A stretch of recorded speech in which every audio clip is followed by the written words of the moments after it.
Hello, hello, hello. All sorts of mistakes today. I don't know if I'm actually allowed to stream this game without setting the mature content flag on my channel, but I couldn't find where to enable that setting. So, no idea if I'm going to get in trouble for this. We'll find out, I suppose. But welcome everyone. I am Scotty K41, and this is Disco Elysium. I don't know much about it. I know it's an RPG where you play a detective in modern times. Not a detective, a private investigator in modern times. I know it's an RPG, and I know that you speak to your Thai at least once in the game. So yeah, it's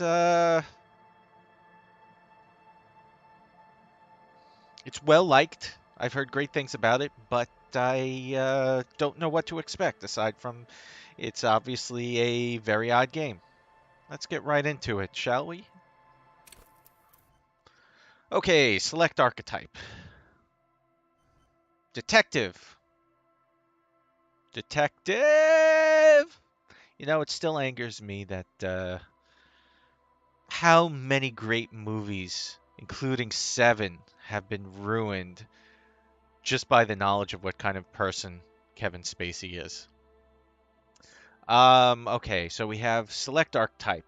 Thinker, sensitive, physical, or create your own. The thinker is extremely intelligent, very bad with people, knows interesting facts, comes up with original ideas. Well, that's definitely not me. Sensitive, very psychological, a magnetic personality, but unstable. Might begin to lose his mind. Well, I'm not very psychological, and nor do I have a magnetic personality.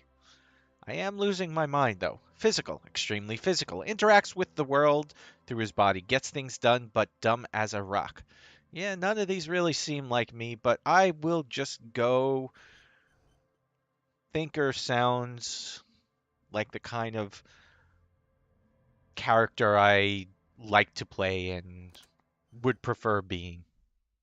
Nah, I'm not going to create my own. I don't know the game well enough yet. The Furies are at home in the mirror. It is their address. Even the clearest water, if deep enough, can drown. There is nothing, only warm primordial blackness. Your conscious ferments in it, no larger than a single grain of malt. You don't have to do anything anymore. Ever. Never, ever. Never, ever, ever, baby. Okay, it's off to a pretty weird start. An inordinate amount of time passes. It is utterly void of struggle. No ex-wives are contained within it.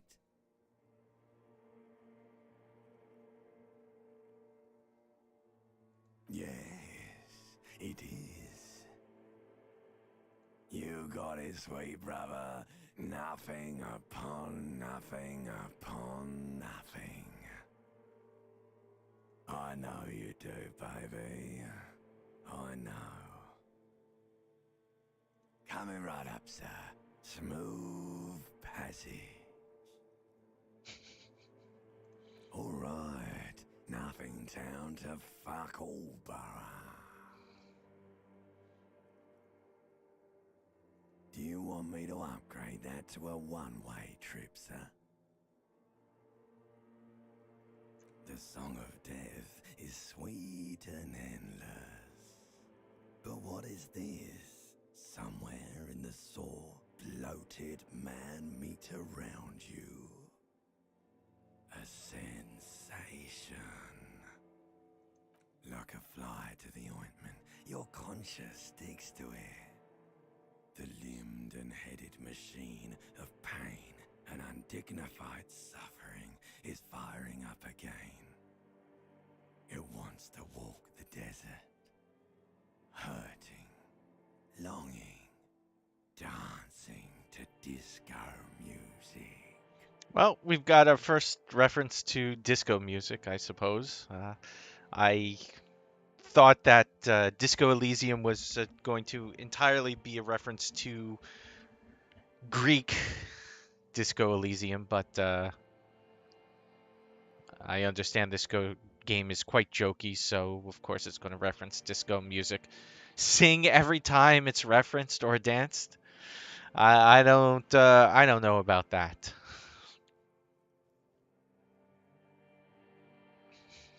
The stench of liquor rises from your mouth, and with it, an ungodly headache.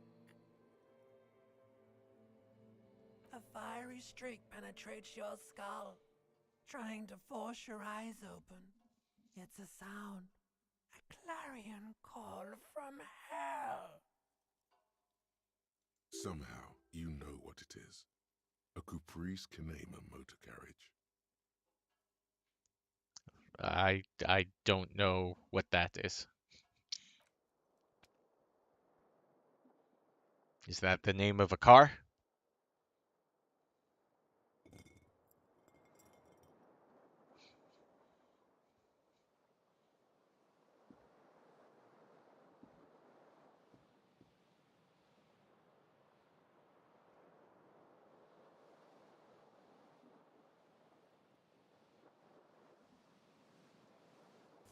Just said something about a Caprice Camor carriage or something. Oh yeah, he's almost as attractive as I am. You hear a jingle. Keys are clinking in the pocket of your flare-cut pants. It says whirling in rags on the aluminium keyring. There is a single key on the ring. The number 1 is etched on it. It should open the door.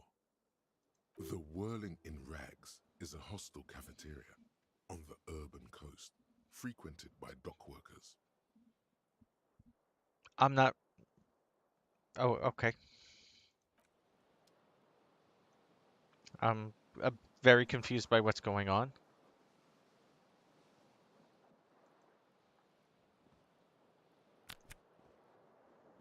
Hold tab to highlight. You can also right click.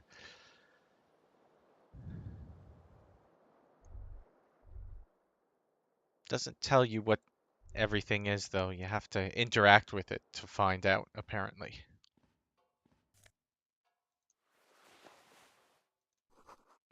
Words fail to describe how rank it smells in here. They should have sent a poet. You see bottles in the bathtub, wine, beer, and sweet liqueurs. Not sure how to pronounce that. Liqueurs? Liqueurs?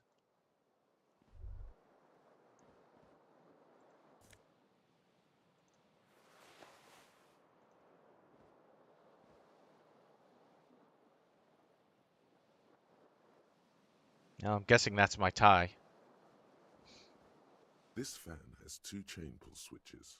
One ends in a tiny fan, the other in a light bulb. A truly horrific necktie has somehow attached itself to one of the blades. Let's pull on the fan chain. The blades come squeaking to a halt. It should be easier to reach the tie now. Savoir faire. Well, my French is really, really rusty. Faire means to do, I think. Not sure what savoir means. Savoir. Knowledge. Oh, I guess that's the.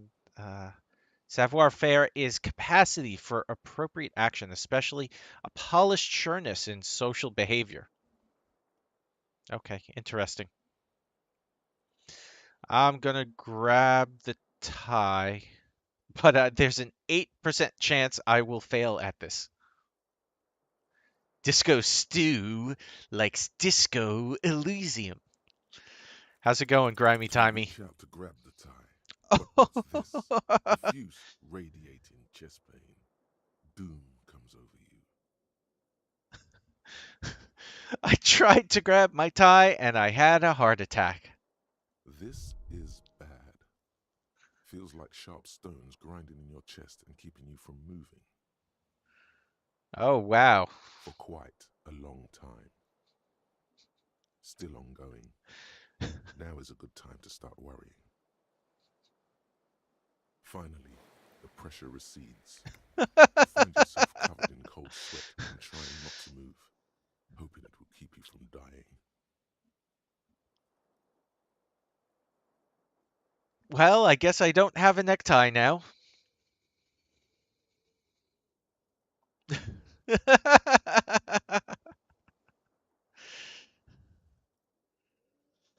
uh, okay.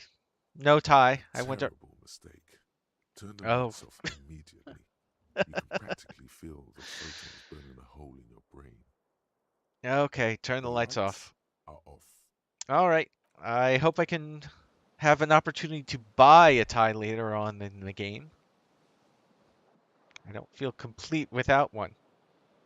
Let's take a look at this broken window. The window stands broken in its frame. Cold wind blows in. So, am I going to have another heart attack by just looking at the broken window? The shards face outward. Whatever broke this window came from the inside. Did I break it with my own A hands? fine web of scarring covers the back of your right hand, but none of it is recent. What did this then? More likely a projectile than a held object. There are no fragments on the floor from pulling a tool back in after impact. Hmm. If you fail a check, bad things happen, either to physical health or morale. So I can, by literally looking at a window and trying to figure out how what happened to it, why it's broken, I can go crazy. Interesting. What's going on, Grimy Time? It is Assess the too size of the large for a impact. bullet, yet too small for a piece of furniture. You're looking for something heavy and larger than your fist. Like the green shoe that's on the hat rack in the corner, which, coincidentally, is missing its friend. Congratulations, you smashed the window with your own shoe. Now you only have one. If you're lucky, you can still find the other on the balcony outside. The door to it should be outside your room. Maybe it wasn't me. You mean someone else took your shoe off and smashed the window with it? This person also forced the drinks on you.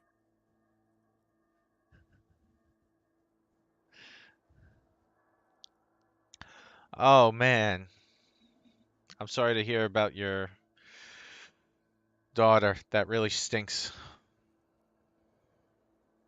I hope she's back to normal real soon, and I hope you and your wife don't get it.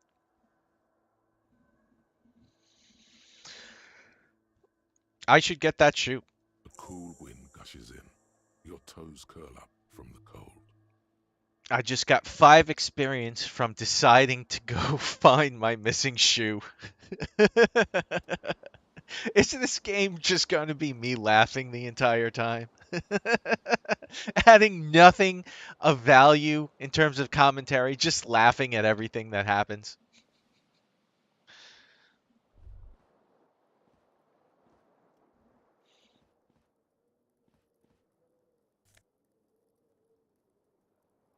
Empty cassette case. Oh, let's see what we got here. Oh, you actually have equipment. I wonder.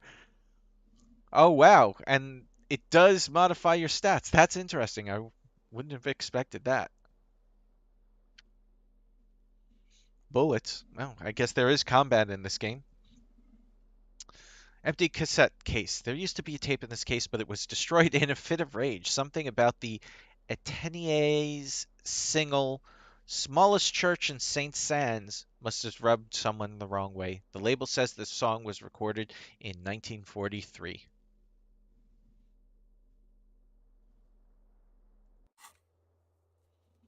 And here's my journal. Find my other shoe. Seems like your green snakeskin shoe is missing its partner. You should find it before you go venturing into the wild unknown. Two shoes are better than one. Unite them again.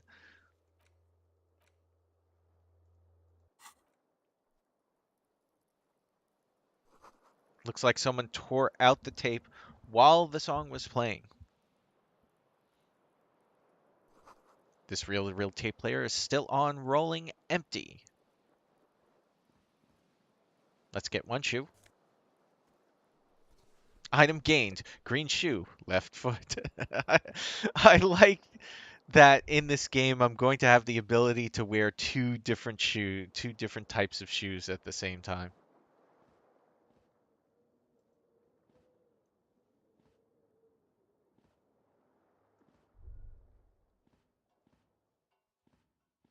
A mirror hangs above a bent and broken sink. In a fierce discharge of masculine energy, someone has ripped half the faucet off. Was this not the same Eno that founds empires and lays waste to cities? Virile, uncaring towards the little things? Probably not, no. Hot water sprays from the faucet's base, and steam covers the mirror. You cannot see yourself, just the vague impression of a man. Suddenly, you realize you have no memory of the face that awaits you there, underneath the soft vapor. Really? Nothing? Really, all recollection of the person you are, the people in your life, and even the world you're in has drowned in a sea of blood alcohol. This was no mere night of drinking. It was a deluge of world-ending proportions. Let's wipe the mirror. As you slowly reach your hand towards the surface of the mirror. Maybe I should touch it first. Make sure there's nothing wrong with my Yeah, face. there is definitely something wrong with it. What? Where to What's even wrong? begin? There is the bloatedness, then the swollenness. It's like there's an upholstery of alcohol underneath your skin. I'm sorry. Touch my nose. Bet you are. Your nose feels like a small balloon in the middle of your face. It hurts when you honk it. It doesn't appear to be a particularly tiny nose either. Not with all the drinks it's absorbed for you. At least my tongue is okay. Touch my tongue. It's not. It's swollen and snail-like, wriggling between your fingers. I'm scared. I want to stop doing this. Don't be scared. It's only your face. It's not like anyone's going to see it. Behold. You have no idea who this thing is, do you? Of course I do. Is it some kind of superstar? I think I'm a superstar. It appears you're also dead. There's clearly rigor mortis on your face. Oh, wait. Is that an expression? Are you trying to make an expression with that face? Why? I think it might be because I'm a superstar. Please stop. It's horrible. You're scaring yourself. No, this is what superstars do. You can't, can you? It's like it's not even voluntary anymore. You have worn that grin into your face, and now it won't come off. What does it even mean? What is the emotion you're trying to convey?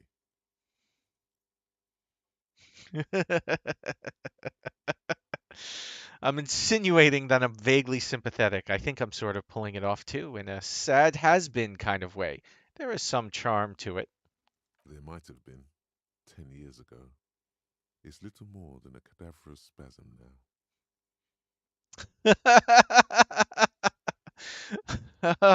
So I can dig deep into my mind to locate the source of the expression on my face.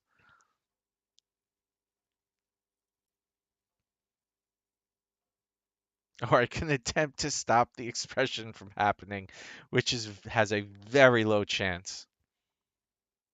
Sure, let's give this a try. Let's dig deep into my mind to locate the source of the expression.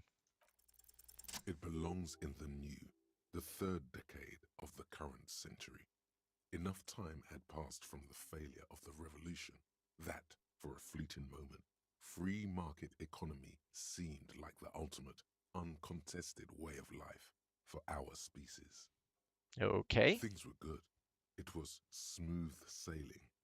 People made gold and champagne tinted interiors and facades to suit the times. calling this the new style. But more importantly, disco happened. For Revachol, your city, that meant only one thing. Guillaume Lamillion. If it doesn't rhyme, you're not pronouncing it right. Out of the dazzling swirl of disco music, in an open air boîte de nuit, somewhere in Revachol West, Guillaume's blonde mane appeared on the screen. He sang some bullshit. Then he made the expression.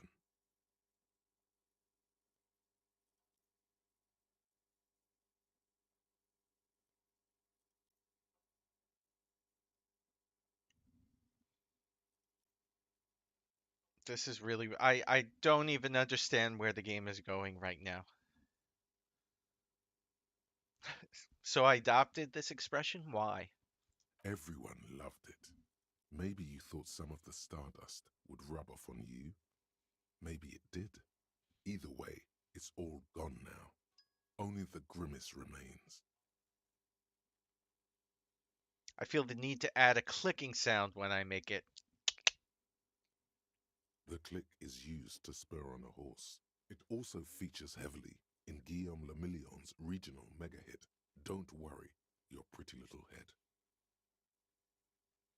So Grimy Time says, this is the point of the game. You will never understand on the first or ninth playthrough. How long ago was the new? Some 20 odd years. There is a vast ocean of time between right now and the expression. Looking good on you, or anyone. Humanity has run aground in that time. It's a different world now. The expression is a relic. Anything else, like who am I? Why did I drink myself into oblivion? You have some understanding of the near history of disco.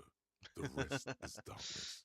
Aside from the useless fact that the motor carriage outside was a Caprice Canema. Okay, yeah, I guess that is just the name of a car. It doesn't have to be. You can swoon over Guillaume and his champagne cork smile whenever you want to. Maybe some of the stardust will return. So, I there's no point in even trying to stop the expression from occurring. What's this thing now?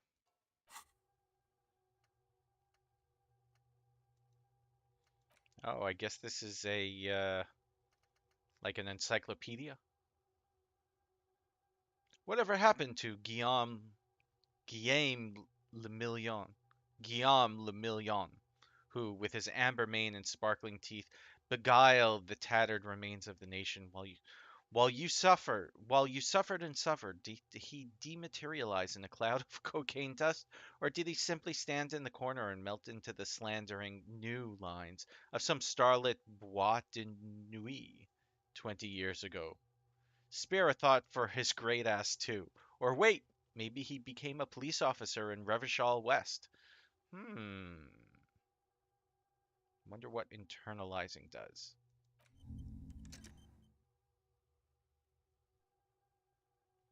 Oh, this is interesting. Okay, so probably you're going to have to combine thoughts together to solve things in your work as a private investigator. What do I have new here, though?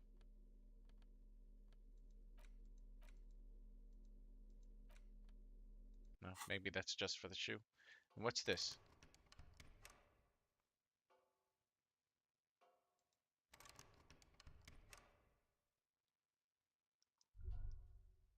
That's something. Is that a door?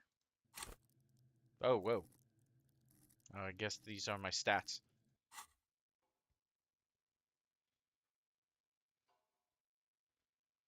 Researching things will give you better, worse rolls. And yes, this is disco, baby. So we have this thing here that it looks like a door. When I click on it, it makes locked noises. I'm not sure why there'd be another door inside the bathroom, though. I'm hoping at some point your character can move a little bit more quickly.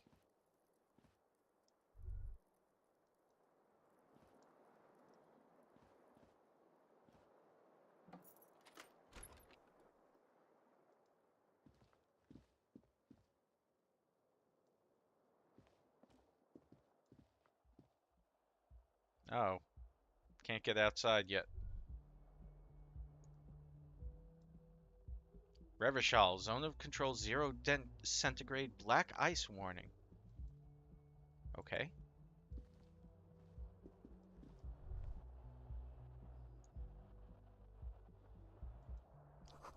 There's something on the table. Oh, yes. Thank you for acknowledging that.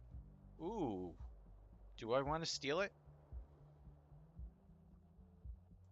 40 cents? Nice.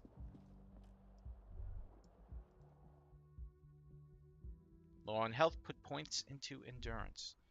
Okay. I got my shoe. Hooray! I now have 2 shoes again. Oh, I guess it looks like you can't have 2 different shoes at the There same they time. both are. Two identical shoes, both copiously green and indiscriminately snakeskin, reunited on your feet. Tofu says it's not stealing if no one stops you. Not sure I agree with that, but Like two baby crocodiles. okay. Grimy Time says game over. I have 2 shoes. Quit while I'm ahead.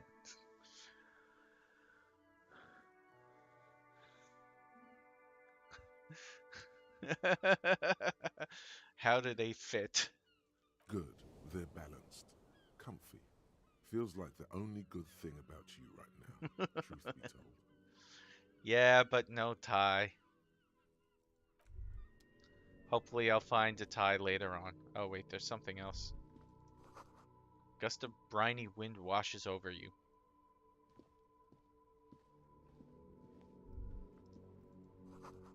The smell of the sea makes you dizzy.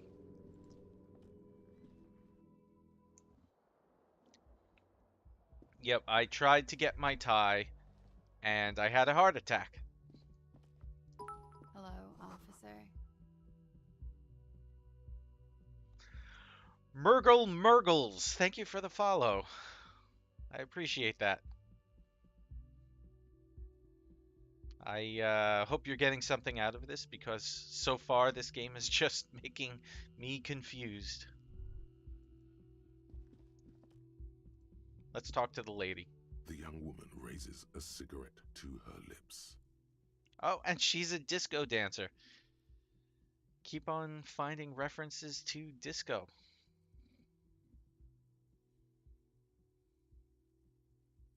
Her eyes are brown and her face is speckled with birthmarks.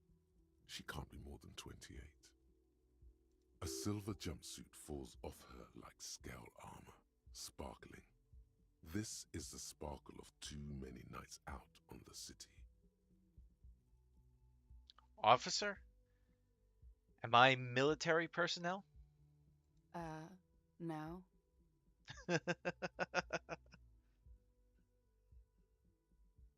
Wait, I know, I'm a businessman.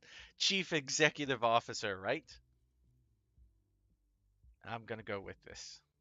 Then why did you call me an officer? Because you're a police officer, sir. Oh, I am an actual detective, not a private investigator. Interesting. Wait, so really? Now I have this smile stuck on my face throughout the entire game? That's amazing. I thought that was just the joke the game was making, but that's really what my character's gonna look like through the rest of the game with that horrifying smile on it. Grimy Time says there are so few games with dialogue even on par with this. There's fun for all. Indeed, there is. And yes, it is a charming smile, isn't it?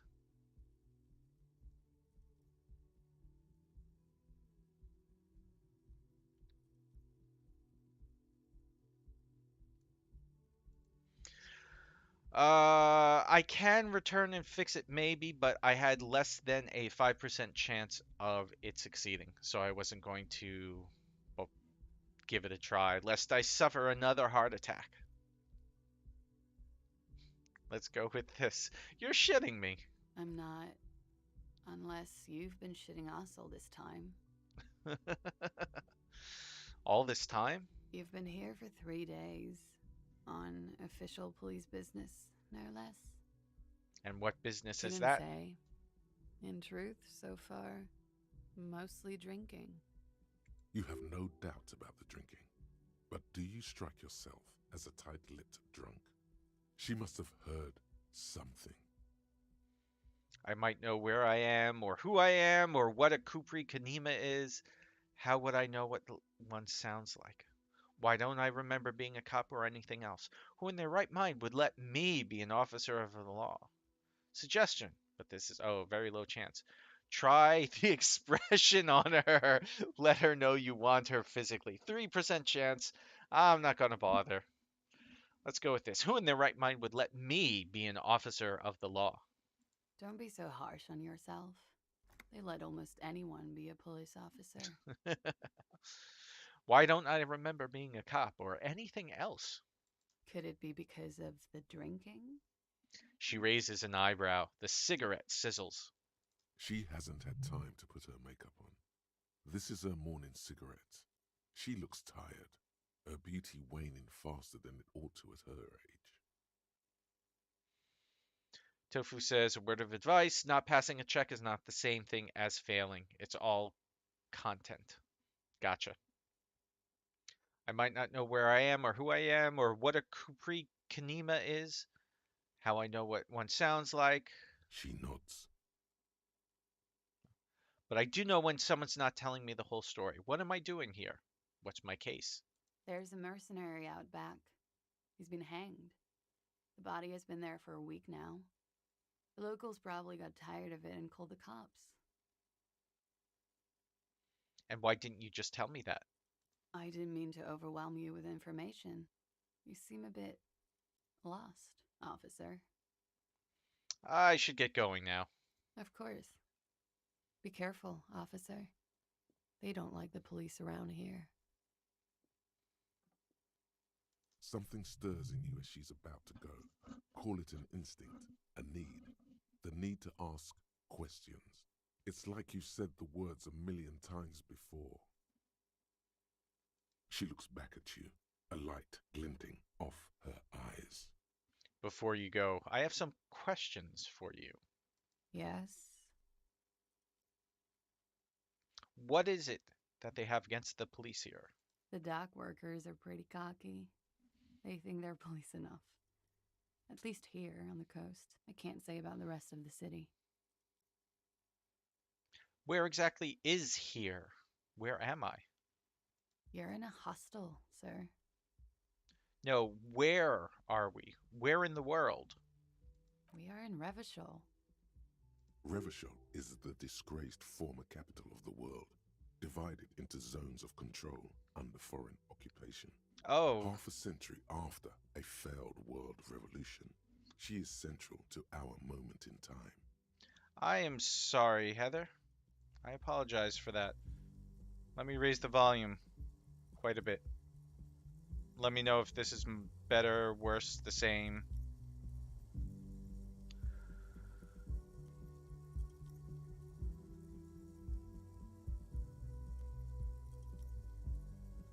How about you tell me something else instead? Yeah? Tell me, is it 51 now? It's 51. What century? The current century? And that's what? What number? Centuries don't have numbers, they have names. And this is the current one. Is it too high or is it a good level? How many centuries have there been then? Civilization has existed for 8,000 years, sir. What's so funny? You're right. There is nothing funny about civilization. Your room is almost next to mine. Did you hear anything last night? There was the usual ruckus, loud disco music. I don't hear any ambient sounds. Right now there's like the slightest hint of music in the game, but there's no sound effects going on really. All right, I lowered the volume a bit. Automod bopped you again. Oh, um, wow. Automod is really strict. It's fine. It's not blowing me out. It's higher than you now. Okay. I mean, there's nothing to hear except the speech right now. There's like the slightest hint of music, which I believe the game intentionally faded out so I could better hear the audio.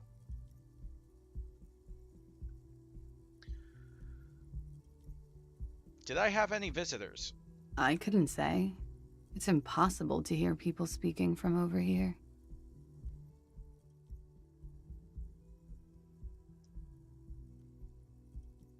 Loud disco music? Oh, yes. Various artists. Ostentatious orchestration prime among them. She raises an eyebrow, waiting for the name to connect with you. Oh, that. Yeah. Whoa. The less said about OO, the better. Hmm. All right. Hopefully now the audio is good. I am pretty sure, based on the levels that I'm looking at, that it looks good now. Oh, were huge where I come from. I was very young then, of course, like 7. Life gets hard, but we go on.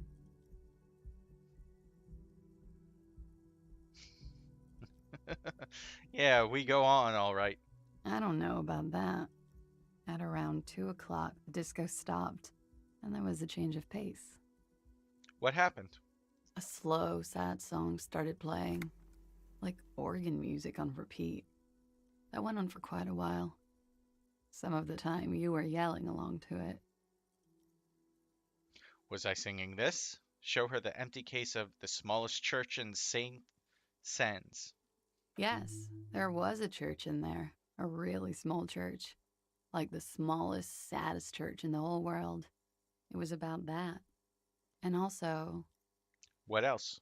that it doesn't matter anymore and that we're alone now. It was difficult to tell.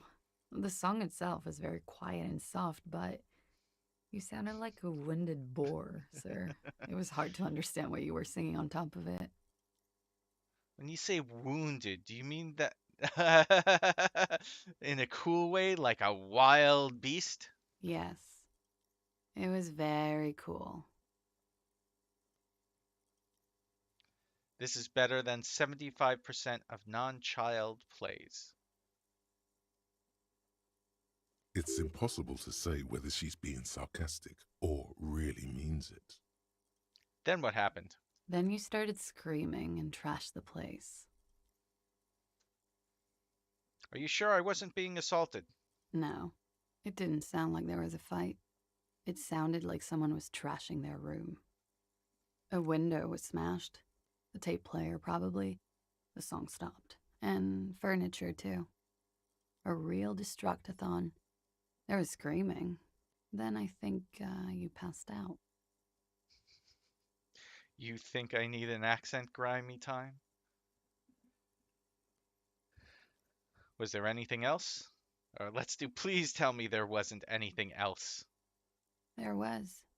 I think you screamed that you didn't want to be this type of animal anymore.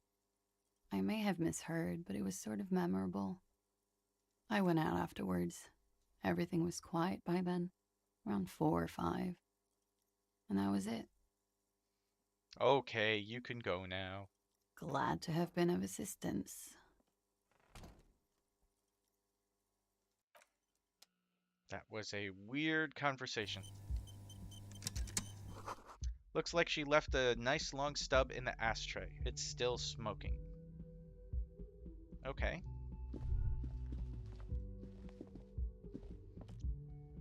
I suppose I could knock on her door and bother her some more, but yeah, I don't see much utility in that. This this is the weekend edition of the satirical newspaper Trompe le Monde. Do I like the game? I think it's well, I'm certainly enjoying the humor of it. I think it's a bit premature to say as to whether or not I like the game itself, though.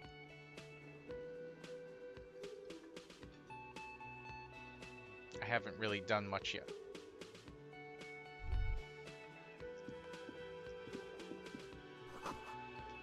This is where the lyrics would be. A big old karaoke mic just waiting for someone to sing into it. The speaker is connected to the radio. The music is seasoned with static.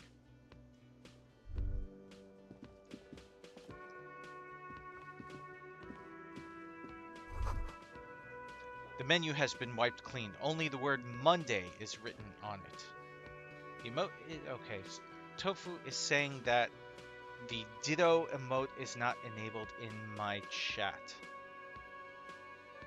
I am not aware of any settings restricting what emotes can be here.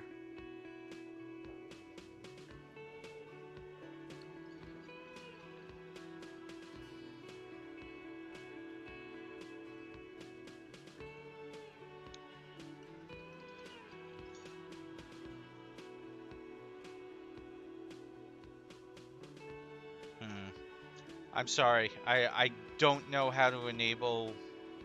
I thought emotes would be enabled.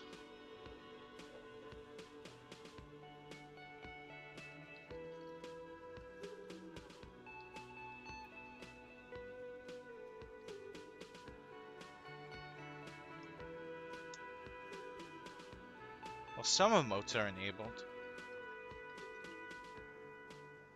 Yeah, I'm sorry. I'm not really sure why you can't do that emote. A woman's hand wrote yesterday's menu. Today starts in a man's handwriting. Okay. This is a water cooler. A large bubble is rising to the surface.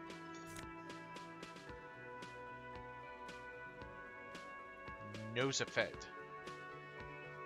+1 to health. No one seems to be looking. I'll just take it.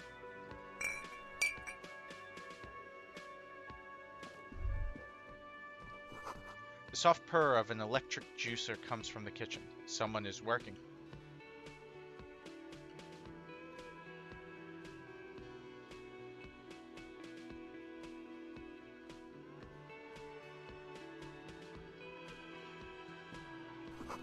The door is bolted. A sign reads, "Kitchen reserved for personnel until 13:00. I'm guessing that's 1 o'clock.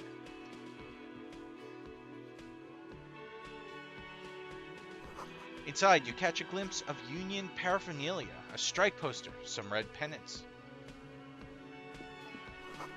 A sign reads, "Mess hall reserved for union members. Doors open at 1600. The Royal Pinball machine is unplugged.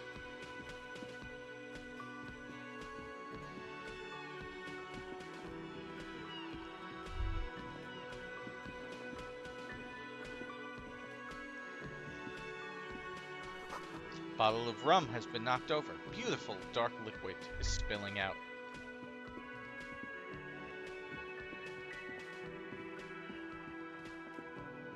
Let's talk to these people. A man in his late 20s stands behind the counter, inspecting a stuffed seabird. As you approach, he gives you a sideways glance, then looks down again. Everything is cool between you and this guy. He's a big fan. Make some small talk. Look at the stuffed bird. A competent work of taxidermy. The white and brown seabird lies among piles of coasters and drying mugs, one of its wings broken. The man is trying to mend it. Looks like the bird was ripped off the shield that was used to mount it, most likely on a wall. This is the great skua. The seabird is the symbol for the discovery of the Insulindian Isola, the part of the world you are in right now. The small steel tag says as much. The great skua, Stegosaurus skua. What happened to the bird? Look, your buddy is over there. He looks at the doors where a man in a bomber jacket is tapping his foot on the floor. Why don't you go and talk to him, okay? What do you mean, my buddy? He pretends not to hear you, concentrating on the bird instead. A competent work of taxidermy. Looks like the bird was... This is the great skua. The small steel tag says as much. Yeah, The I'm great gonna say, skua. can I help you with that? Stegosaurus. Look, your buddy... Why don't you go and talk to him, okay? I'm a cop, and I talk to whomever I please. He pretends not to hear you, concentrating on the Okay. bird instead. Not gonna get anywhere with him. Are you the bartender? No, I'm not the bartender. I'm the cafeteria manager. He's very animated all of a sudden. This seems like a touchy subject. What's the difference? I have 3 cafeterias to manage. 3. Sylvie tends the bar here, not me. I'm only standing in. Where did this Sylvie go? She just, you know... He shrugs. His eyes dart from left to right. This man isn't lying, but he is hiding something. She just what? So now you're a cop. Oh, forget it. All right, I'm gonna leave. Not getting anywhere with him. I want to see if I could talk to that guy who's passed out.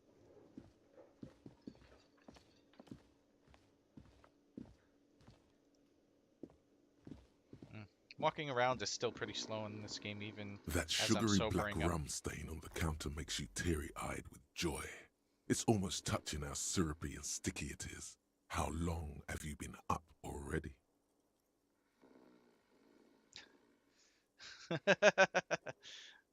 Not now.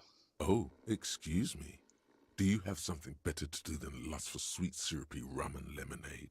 With a twist of lemon? Maybe lime. Maybe who cares? Just rum? Yeah, no thanks. A man is sleeping at the table wearing mud-caked boots and rolled-down overalls. The back of his shirt reads Wild Pines, encircled by a logo with a tree. A colorful piece of plastic is dangling from his carabiner. Makes your fingers itch.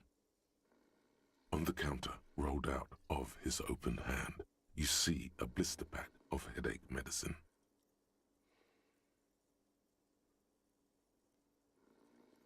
Wake him up, and that's challenging.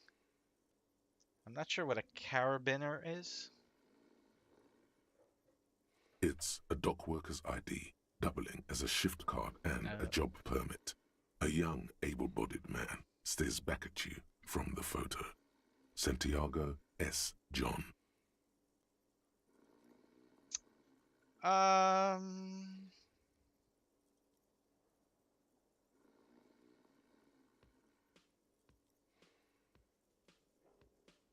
I have no reason to steal his dock worker's ID at the moment. Let's just take his The pills. man does not mind. You probably need them more than he does. You've just picked up some magnesium. This item is stored in the bottom left corner of the screen above your character portrait. Use magnesium to heal your morale if you have morale damage. Okay.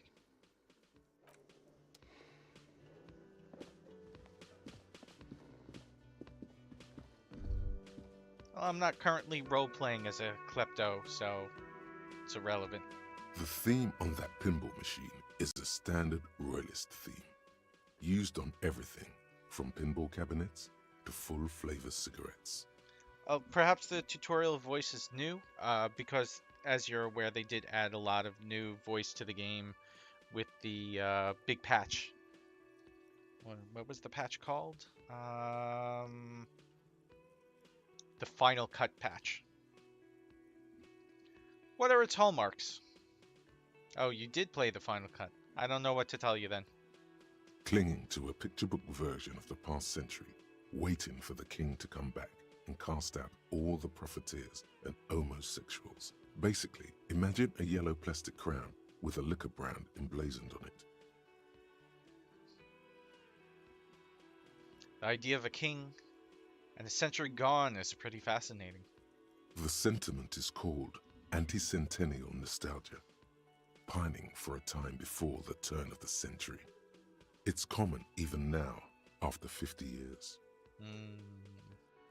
Okay, let's talk to this woman.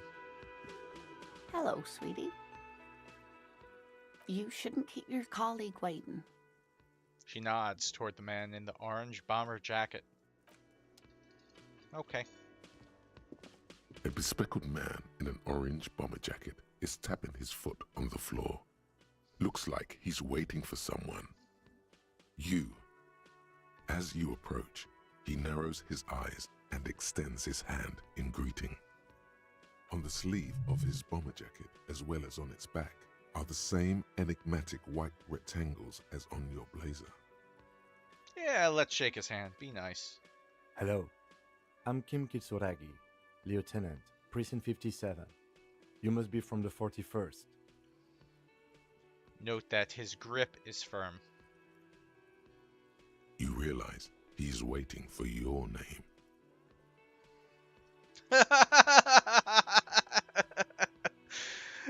Invent a name for yourself. All right, let's go with that. I like that. Concentration makes you squint your eyes. Your name should be deep gold and orange, like a forest fire looming on the horizon, but mixed with the stench of liquor rising from your breath. You're 2 steps closer to it, but there are still many to go.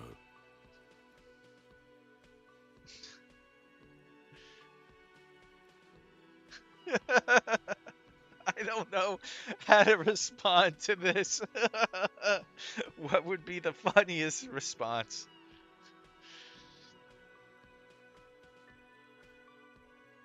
Just say nothing, make it It awkward. looks like we had a little scheduling error on Sunday. Saturday too, actually. Have you had time to talk to the manager here? What he means is, he has been trying to meet up with you for 2 days, but you have been otherwise occupied. You mean him? Yeah, I just talked to him. If you don't mind, we should talk to him again. Ask him for a rundown of the area.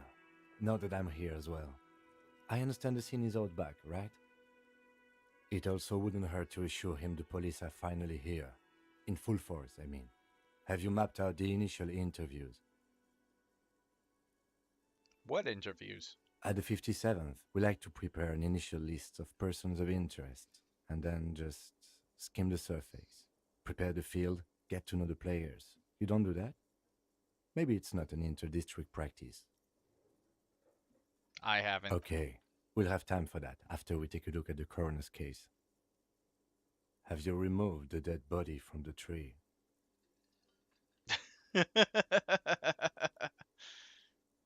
No. So, the body is still in the tree, where it has been hanging for 7 days straight.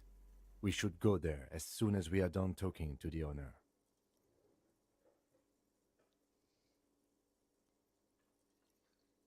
All right, let's get going then.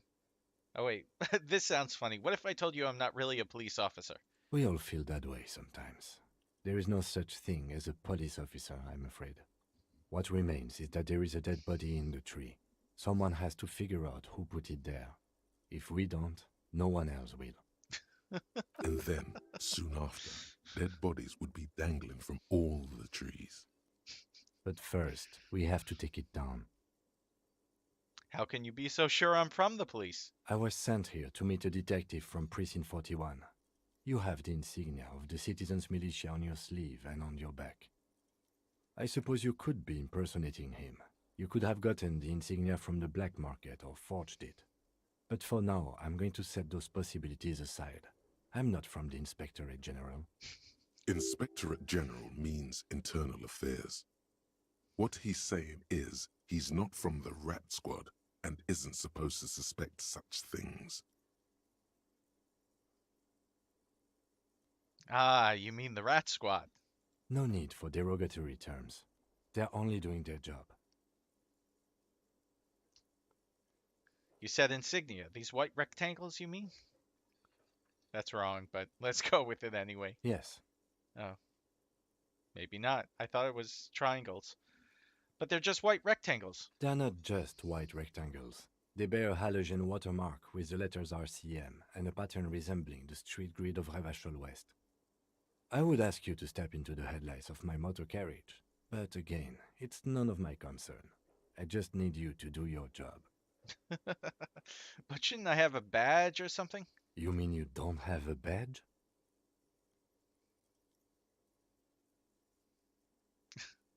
Let's be truthful. It was not on me when I woke up. Losing your identification card is a serious matter.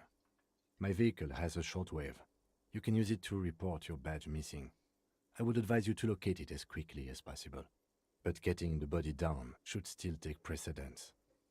But I can't remember anything. I can see you drank last night and the night before, and that you are still drunk now. But I have seen officers go through worse. Much worse. If you need something for your headache, there is a general store nearby. But as I said, the dead body should be our number one concern. Okay. After Let's you, go. officer. Lieutenant Kitsuragi is now in your party. You can talk to him whenever by interacting with him. All right, I've got 2 tasks. Let's go talk to that guy who didn't want to talk to me.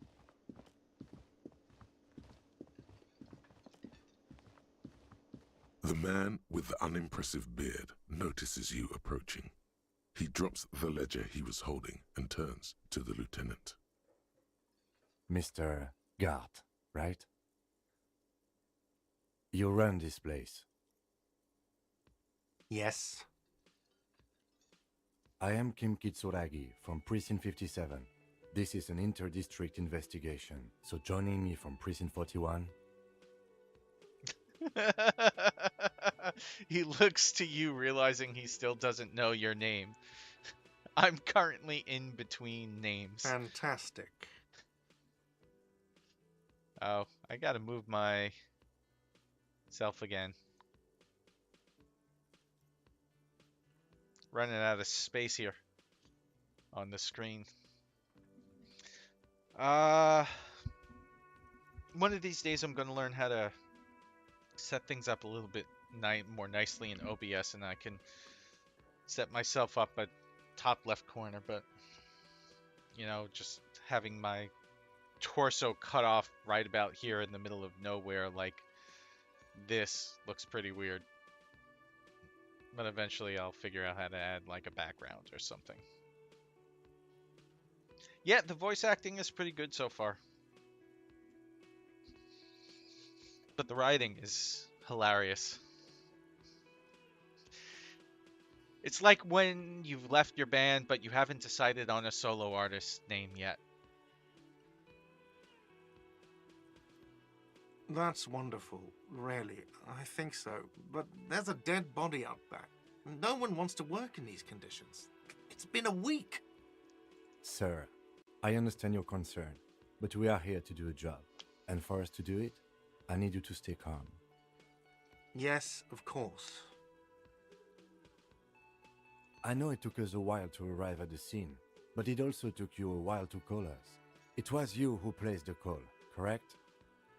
No, I only just got here. It was probably Sylvie who called you. She usually works the bar here. I'm only temporarily taking over her duties. Do you have her number? As a matter of fact, I do. He looks behind a pile of coasters, finds a slip of paper, and hands it to the lieutenant. This sounds like something you can use to call this Sylvie later. You said you just got here. From where? Are you a local? What, of Martinez? No, I live in Jamrock. I only sometimes come here to keep an eye on the place. This is just one of the many, many cafeterias I manage. But you still know your way around, yes? In case we need directions. Yes, I know where some things are, but as I said, I don't live here. I just used to work here. And I'm not going to start working here again, if that's what you think. I didn't imply that. Detective, He probably means this is where you step in and ask your questions.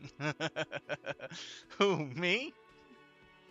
Nah, right then, questions. I got this. His face expresses profound doubt in your having this. Ask him about the body's location before asking if he killed him. People give up information in the more innocuous questions, which you can later use in the more sinister ones, not vice versa. Where exactly is the body? Behind this building, there's a courtyard. They hoisted him up on a tree there. And how did we get there? That's easy. See that door there? First you exit through that. Then to your right, you should see a big hole in the fence. A really big one. You can get to the courtyard through there. No need for the keys. The hole is big enough for the Franco-Nigerian cavalry to fit through.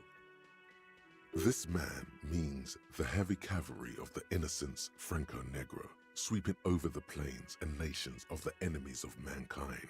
5th century style, unified currency and the concept of cool came in their wake. They wore lamella and carried guns. But first and foremost, Franco-Nigerian heavy cavalry was really, really wide. That hole in the fence must be enormous. There's so much unnecessary information in this game. I love it. Why did Sylvie go away? Haven't you asked me that already? What is it with you and this woman? She has nothing to do with this. No, before I ask you where, now I'm asking you why she left. Okay, you got me. She went away because of the dead body out back. And because I asked for her number. That's why Sylvie went away. I hope you appreciate that. thank you.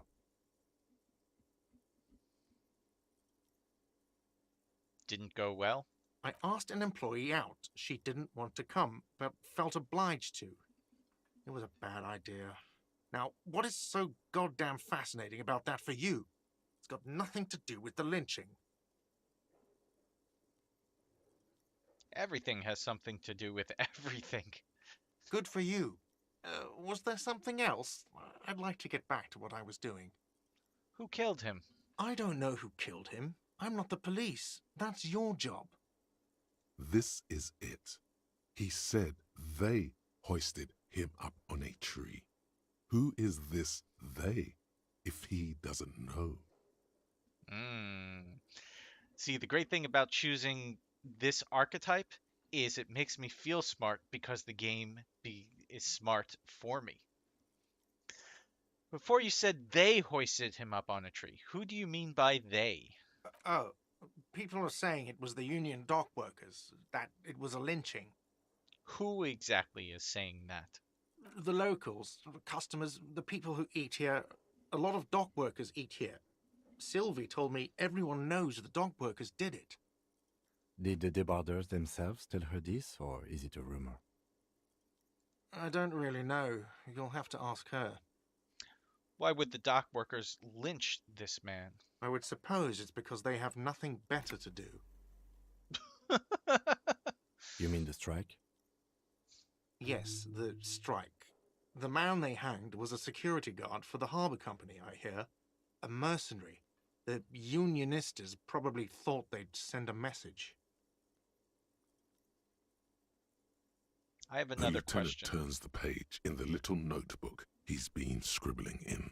No, I don't. I lied. That's all. Let's go. Not so fast. You owe me 130 real. It doesn't look like I have much of a chance of succeeding in that. What's real? Oh, excuse me. You owe me 130 real.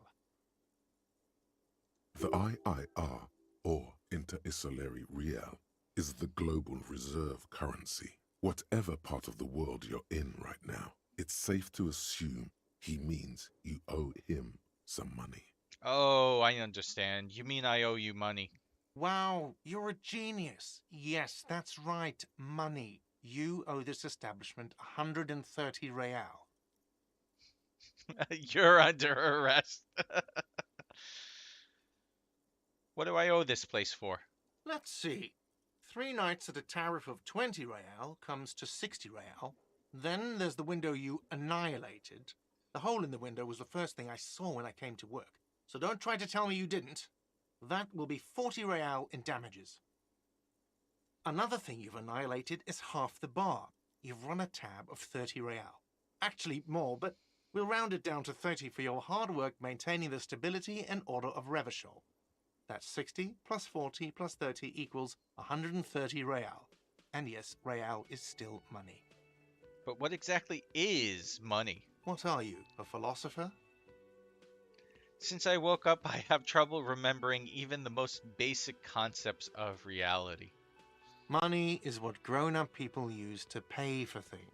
Things like this hostel room or 8 bottles of potent blend and 9 packs of Royal Extra. We use it for everything, really.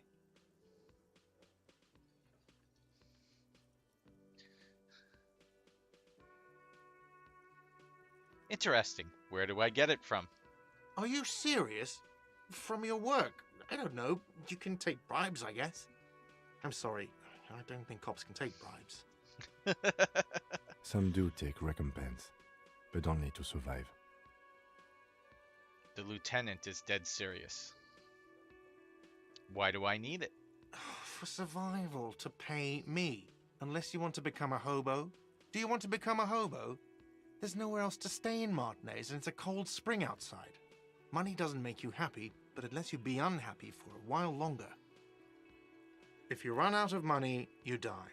It's like that for all of us. Me too. That's why I need you to pay me. I'm not an asshole. Is this money? Yes, it is. I'm guessing that he's asking for paper coins and I'm going to be giving him change. That's 10 plus 10 plus 20 equals 40. I'm down to 90 now, right? No, you see, that's 40 cents. Cents are a form of currency 100 times smaller than the real. I'm not even going to take this. Come back when you have 130 real. But that's horrible. It is. He stands silently, looking at the coppers on the counter. Isn't it evil? The order of magnitude between what is asked of a person and what they have.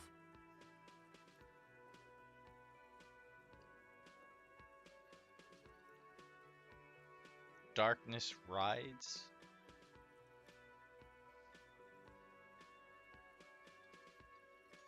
Not sure what that means in this context. It does, doesn't it?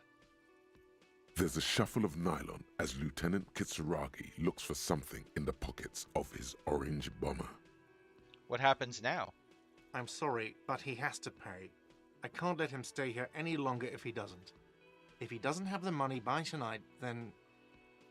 Officer, maybe you are better off working this from home for now. You live in Jamrock, right? It's not that far away.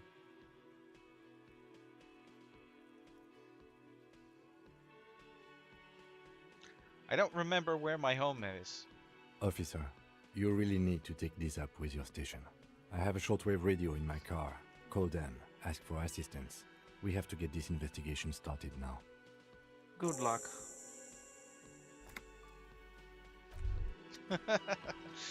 Wow, I'm just a complete mess in this game. By the way, where is home? The address is coming up blank, and this place sure isn't it. I really don't remember. But you've been at this hostel cafeteria for only 3 nights. Where were you before? You had to be somewhere. I don't know, near south maybe. You don't really know, do you? I don't. Does this mean I'm homeless? South, maybe. Doesn't sound like somewhere you can stay if you run out of money. Could I trace the way back somehow to the exact street, the exact number on a building? You can try. Run some addresses in your head when you get the time. Maybe a street or an apartment will appear. Yeah, let's do that.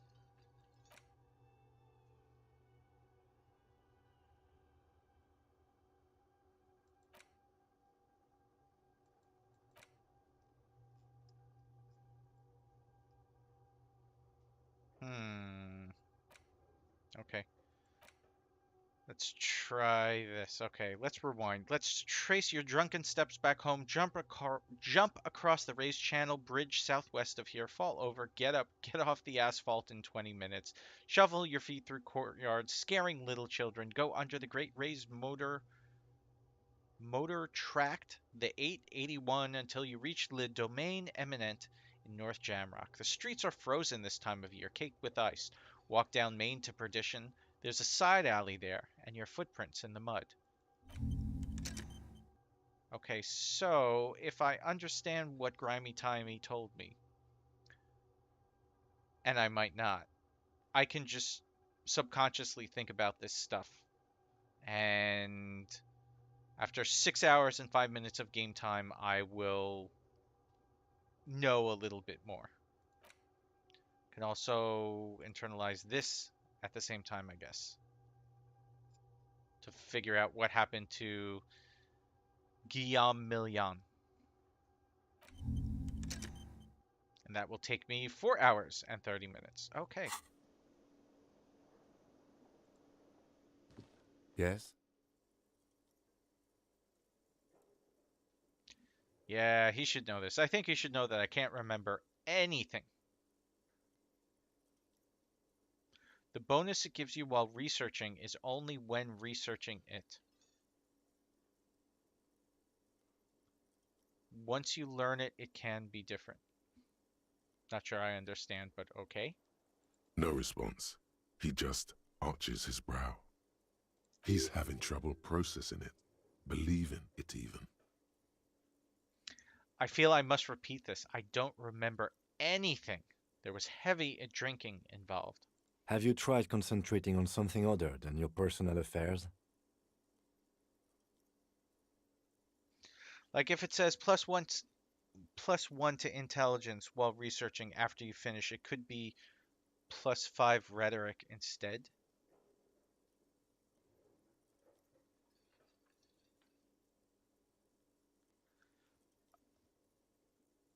So it's not actually researching. I'm not sure I really understand. Yeah, I'm sorry. I still don't understand. So I'm trying to research my way home, and is it not actually researching my way home?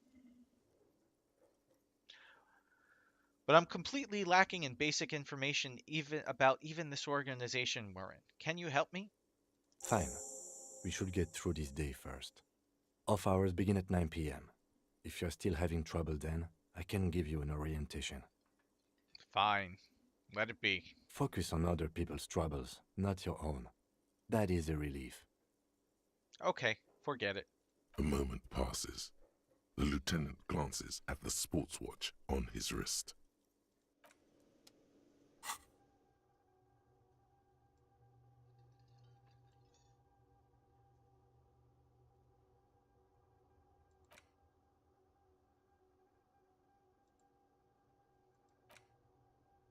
So this one says temporary research bonus -1 to logic. So I'm guessing while I'm researching it, I have 1 less logic. This one, temporary research bonus +1, factual memory returns.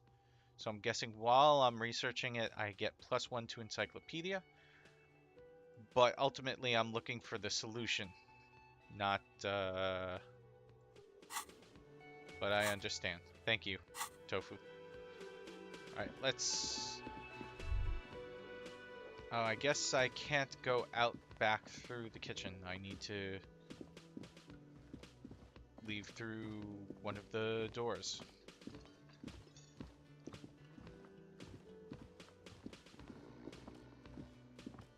Let's try this door.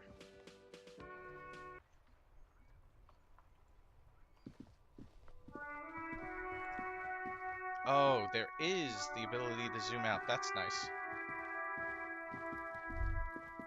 Let's see You what see a set of tire tracks in the brown slush that covers the plaza mosaic.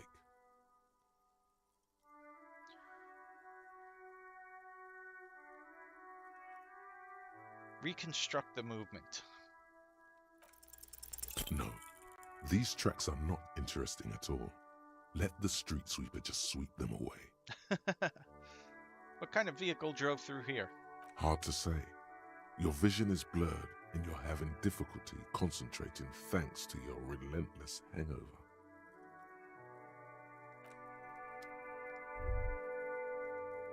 What's that say?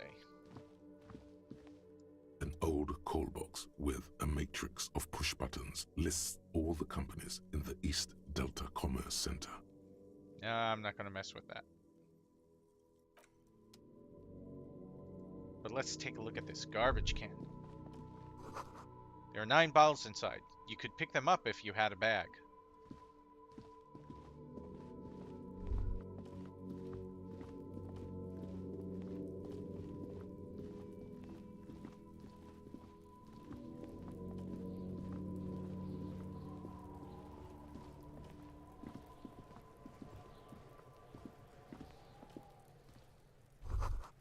The letter R wears a crown. On the ribbon below, a light above descending. Okay, that doesn't tell me anything.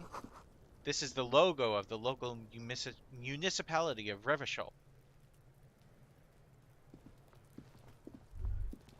Kuno's got this! The boy throwing rocks at the dead body can't be older than 12. It's time. It's time for what? You need a jet, Tofu? Time for expert? If there ever was such a thing as an ugly kid, then this is it. He's almost exquisite in his ugliness, like a gremlin. Oh yeah, Nappa Gumpy, Kuno!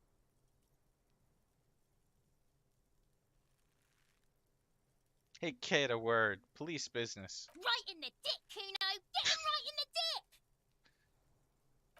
It's love it in the dick. The boy is sweating profusely. His eyes are like 2 black holes and his jaw is twitching as if trying to break free from the empire of his body. Stop using slurs at my crime scene. That's not how we do it. Can't talk, pig. Shit's coming up strong. Throwing rocks. Shit coming up strong. That sounds good. Joyous. You should hang out with this kid and see what that juicy shit is all about. Juicy what now? I mean drugs. The kid's on drugs. Oh. Yeah, Kuno! Ride the lightning, Kuno! Kuno's riding it, see?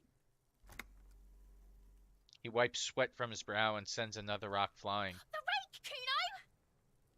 You should throw the rake at him, Kuno! The fuck? Does Kuno know what a rake is? Kuno's not a gardener. Look, I have questions for you. Alright, entertain the Kuno. Show me what you got. What you got there? What you got, huh? Show me what you got. The kid moves his hands like a basketball player dribbling fast. The body. What do you know about it? Shitload, pig. What's your question? Don't tell the pig shit, Kuno! Hey, Mud, how's it going? This is where you quickly ask him questions. Real cop questions, like a cop. Do you know who he was? Kuno's fuck imp. Kuno uses the fuck imp for target practice. He's trying to hide the fact that he doesn't know. I meant who he was before he died. Kuno knows what you meant. Kuno's not a snitch, that's all. Trying to make Kuno sing into the popo phone. Do you know how it got up there?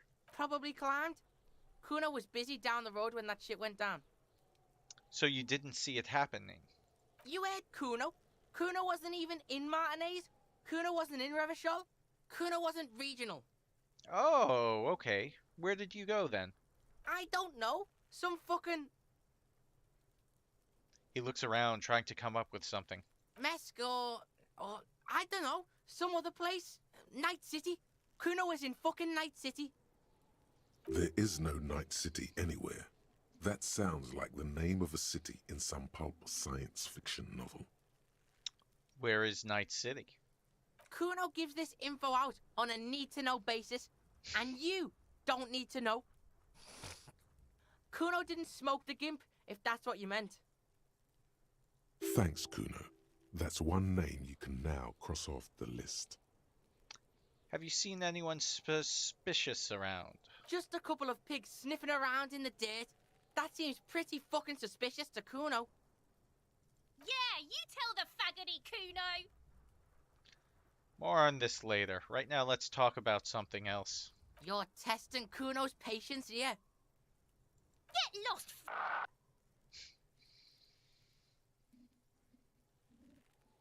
About the crime scene. You kids often play in this yard? Right, pig? This is where Kuno plays with his little wooden choo-choo. What do you want with it?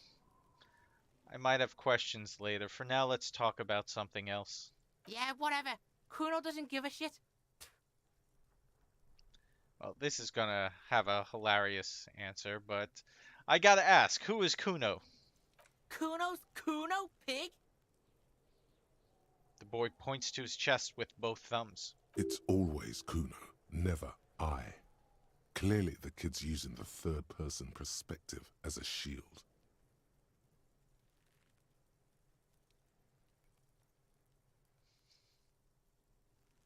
Interesting. You refer to yourself in the third person to distance yourself from the situation.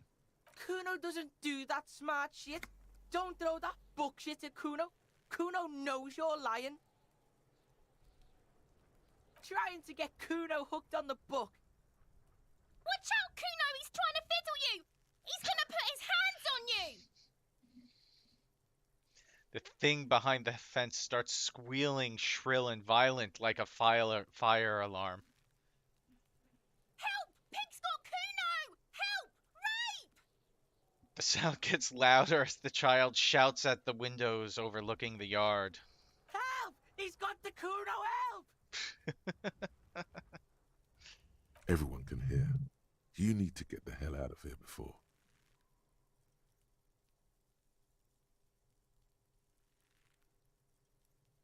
I'm not too worried. Just answer the questions. Help! He's digging his dick out! Escalate, Kuno! His dick is out! You're afraid! Pigs in here, Kuno! Somebody, please! It's full blast now. The wind carries the message far and wide across Martinez. How did we get here? How did this happen? This makes no sense. There may still be a way out. Just appeal to his reason. Alright, don't punch him. It's a bad idea. Just back off. Look. Kuno whispers as you retreat, vanishingly silent. For emphasis, a ghost is saying this. A shit-eating psychopathic ghost with an ace up his sleeve. I know you wanted to hit me. You got that I'm gonna fuck that Kuno up look that Kuno's dad gets. The murder look. The rage look. Relax. He can't read your mind. He doesn't know you were thinking that. There's a dead body, remember? That's what you were doing here. You're a cop on a case.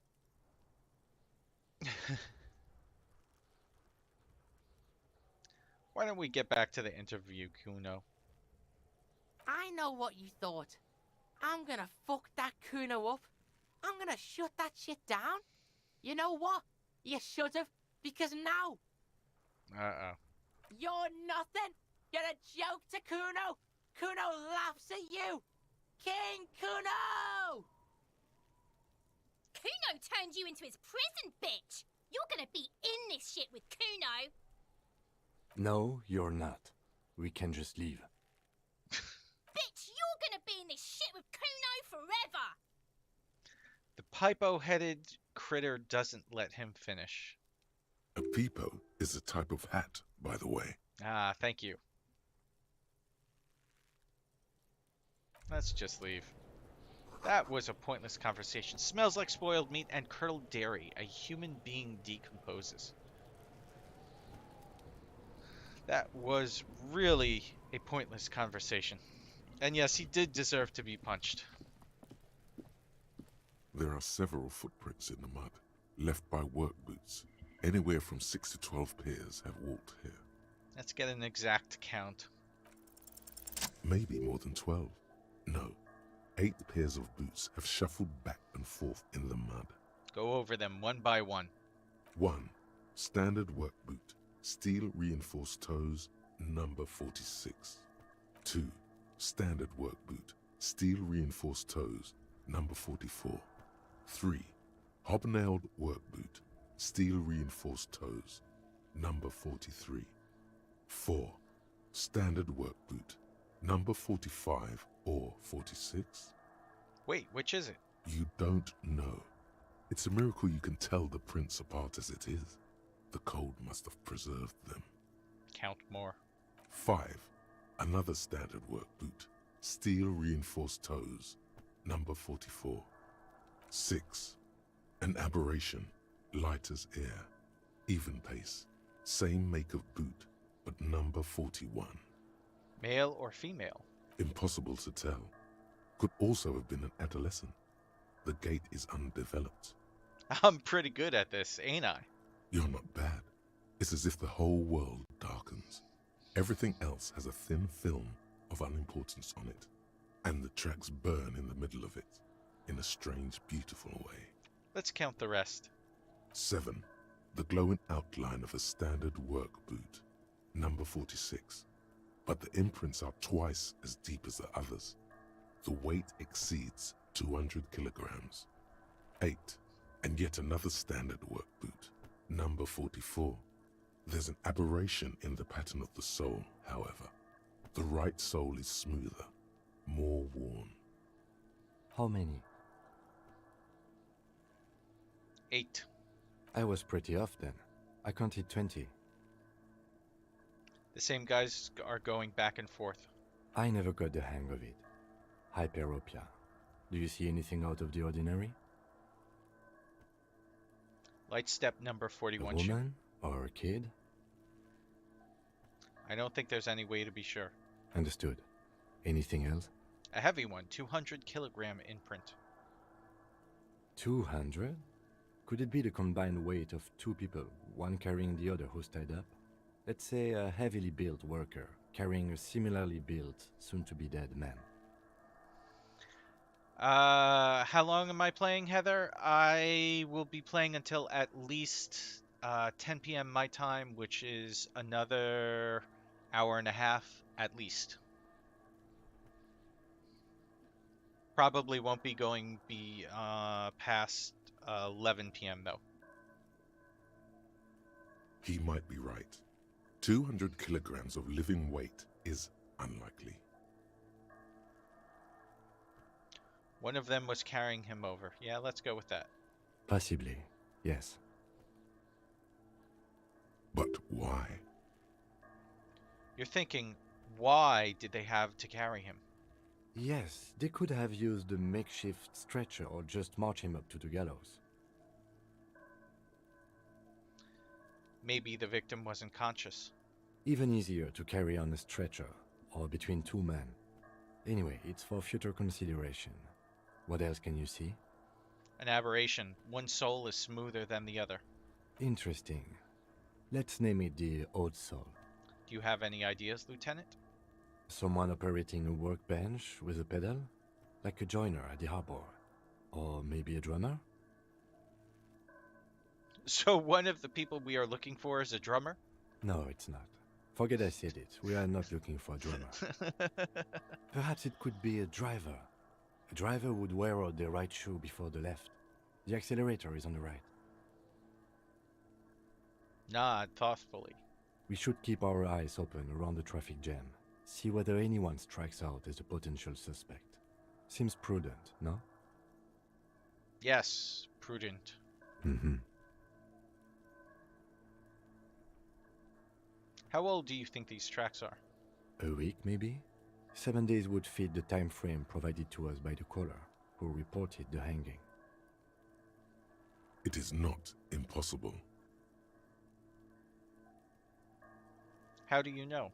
I pulled last week's forecast for coastal Havashol. 7 days below freezing. The day before, the day of his hanging, was the last warm day. Makes sense. Correct again. Sub-zero temperatures would preserve the tracks in a good state. The commotion here could have taken place a week ago. What do you think happened here? What do I think? A mob of people brought something heavy to the tree. One of them was carrying the victim. They shuffled around, especially under the tree. Then, after hoisting him up, they stood in a semicircle facing his direction. At first glance, this appears to be a lynching. Indeed, they all stood in a row here and looked at the tree. Yes, everything fits so well. Carried him over, hoisted him up, watched him hang. This is easy. I think we have a firm understanding of what happened here. The lieutenant's eyes narrow. He's thinking to himself. Either way. What else? We've been through all of it.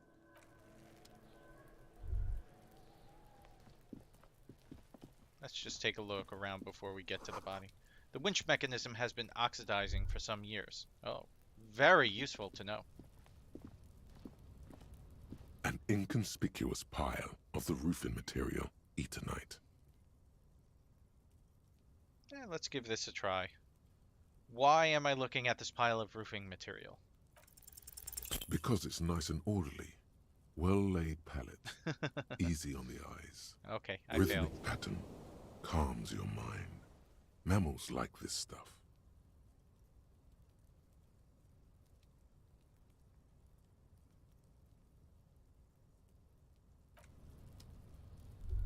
I'm confused. Did I almost go crazy by just looking at some roofing material? Oh, can't go through this way. Okay, let's just take a look at this thingy.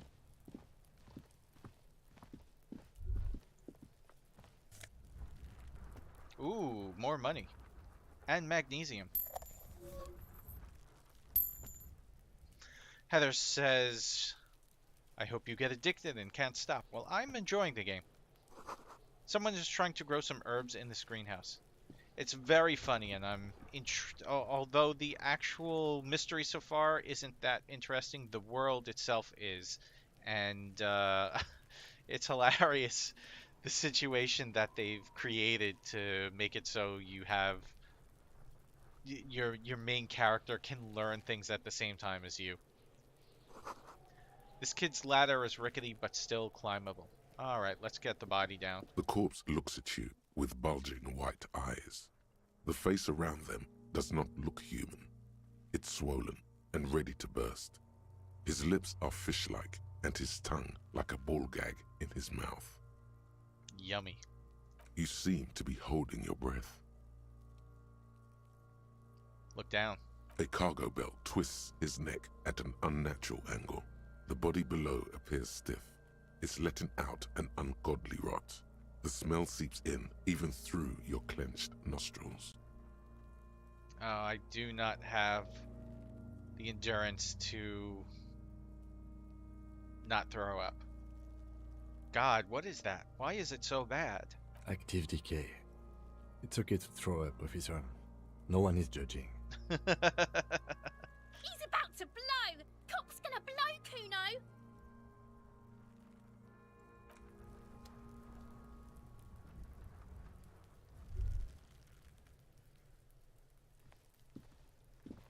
Not sure how to cut it down, though. This trash container is locked. The sliding lid has a padlock that says, whirling in rags. Why am I looking at you, trash container? You're just a trash container. Just a trash container?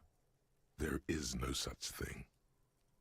Your fingers start to itch just looking at that padlock. How do we get the lock open? We could try using a pry bar. There's one in my motor carriage, Or or we could ask for a key from the manager of the Whirling in Rags. He probably has one. yeah, that makes more sense. He might also have information. This is better than the pry bar idea. I guess I need to vomit in order to get the body down.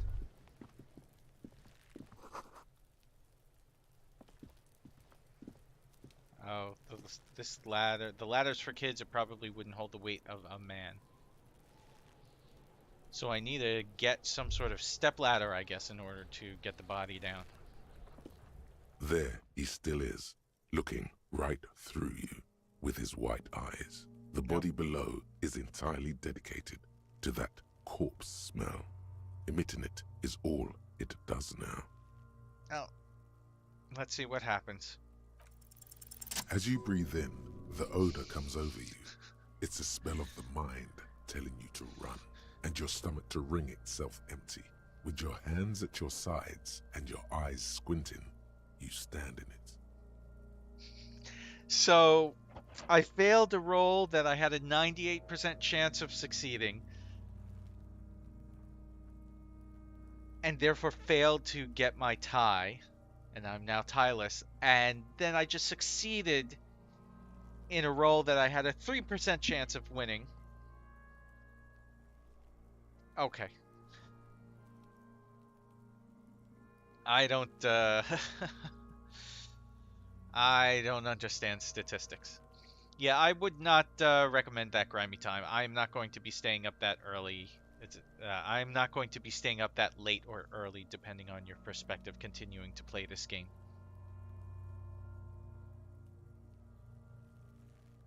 It's a puzzle. What's hanging in front of you is a puzzle of decaying flesh, tattoos, and tendons. Do they always do that? They do after 7 days, yes. We are deep in decomposition here. Step closer.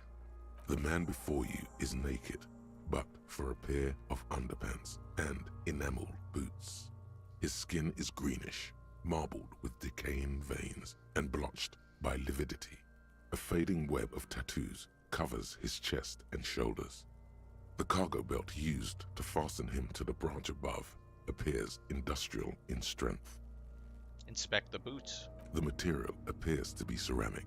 Its clean white stands in stark contrast to the decaying flesh above the knee. The man wore thick polymer socks, probably for padding. A fine array of interlocking plates covers them.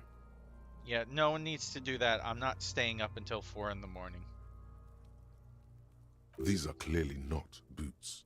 They're armor, possibly part of a larger set. These aren't just boots, are they? They're armor. Indeed. Technically speaking, these are sabatons, not boots.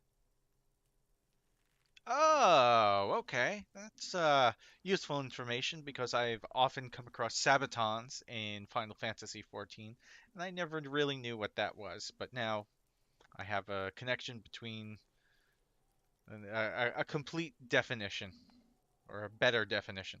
Oh, the lieutenant uses a memo technique A6. That's not just any notebook. It's a classic. Forget about the notebook. Tell me about the... You know what? No, I'm going to say thanks. Super useful to know. It's all you, baby. What kind of armor is this exactly? Ceramic plate. Zirconium dioxide, most likely. This is where the make would be.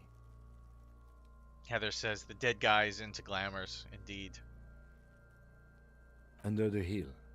Fair weather. Fair weather model T500 VE. I'm guessing that's vitreous enamel. This is advanced stuff. What happened to the rest of it? The locals probably scavenged it.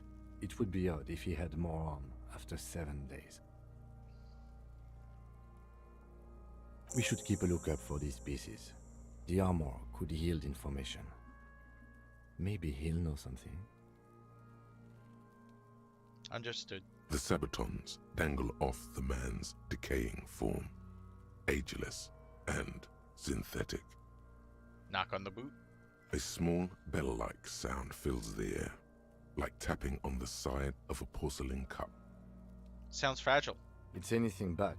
This material is a kinetic redistributor. It spreads kinetic energy horizontally, from plate to plate, dissipating it entirely. See? Faint, organic lines cover the plates, where they separate into smaller ones. These plates then divide into smaller plates, until there are hundreds of them altogether. Like whirls of floorboards, the design looks organic, influenced by highly resistant wood materials, like lignum vitae and ebony perhaps. What does this remind me of? If trees were made of porcelain, this is what their cross-sections would look like. Run my fingers over the lines. The smooth, glossy surface fractures into ever more intricate interconnections, peaking on the right sabaton, where you notice. The whirls are in the shape of a letter and number combination, E50, 100, 1000. Looks like there's a serial number on the right sabaton. Good. Can you read it to me? He tips the drying ballpoint of his pen on his tongue. X5415 6745 678222. Let's lie. No, we don't need to lie. We have a make and a number. That's something. We can use the radio in my kinema when we're done. Either station can chase it for us. How could this man afford such expensive hardware? That's for us to find out. Mr. Gart implied he was security personnel for the harbor company. This confirms my own assumptions. Initial report? Just something I scraped together from my station. An area report on Martinez. I'm sure you did the same. These look pretty advanced for a security guard. I agree. This equipment is way beyond what a guard can afford. Pull the boot off? The stench fills your nostrils. As you push downward, an ominous creaking sound comes from above. Uh-oh. Stop! The lieutenant's voice is sharp. He looks at you with the boot under your arm. Pig's gonna pull his head off. Brutal! Oh, this is a bad idea, isn't it? You're going to pull his head off. Do it, homo!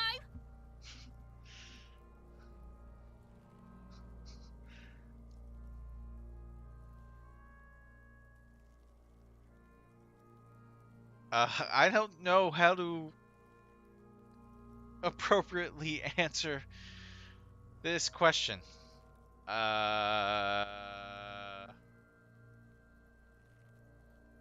Do what? Pull his head off. There's no point performing an autopsy if you do. We'll have compromised the coroner's case. Indeed, from this angle, it does look like the neck isn't going to take much more. Being dead for a week has all but liquefied his muscles. What are you trying to achieve anyway? Why are you hanging on to that boot? I'm sorry, I didn't even want to take them off. I just thought I should try. Try what exactly? If you can't experiment, how will you learn?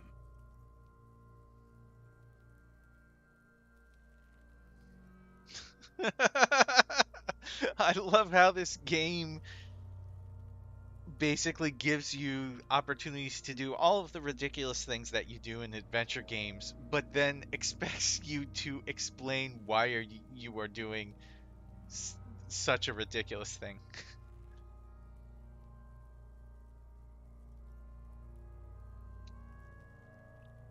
I might have wanted to experiment. You know, get an exploratory jive going. I see what you mean. But even so... The lieutenant taps on the boot. There's no way you're getting them off. All the organic matter in his body has been flowing down into the boots. They are fused to his feet now. Why do you think the locals haven't scavenged them yet? There might still be a way to peel them off, but first the body needs to be down. And second, it would probably be better if the lieutenant wasn't around. I'm not going to steal a dead man's boots. All right then. You can pay the hostel bill in honor points. How many honor points have you collected? There are honor points? Of course there aren't. Don't be naive. What's going to happen to the boots then? Processing will take care of them. With the situation in the morgue, it will yield nothing. But we must pick our fights. Should we continue? Yeah, back off and look The at the cadaver corpse. slowly twists on the cargo belt, his torso covered in tattoos, and extremities blotched pink and blue. Inspect the belt. The hangman's knot is pulled tight by the weight of the corpse below. Yellow, hard-edged polyester cuts into his neck. Above, a sliding buckle ties the belt to the branch. This is a steel-reinforced cargo lashing belt, big brother of the regular cargo belt. It's used for tying cargo under 6-rotor airships. Don't ask me how I know, but this is a lashing belt used for airlifting cargo. Airlifting? I thought it was used on lorries for strapping cargo to them. Apparently, this is the reinforced kind for air transport. My brain tells me so. The local harbor uses 6 rotors to shuffle containers around.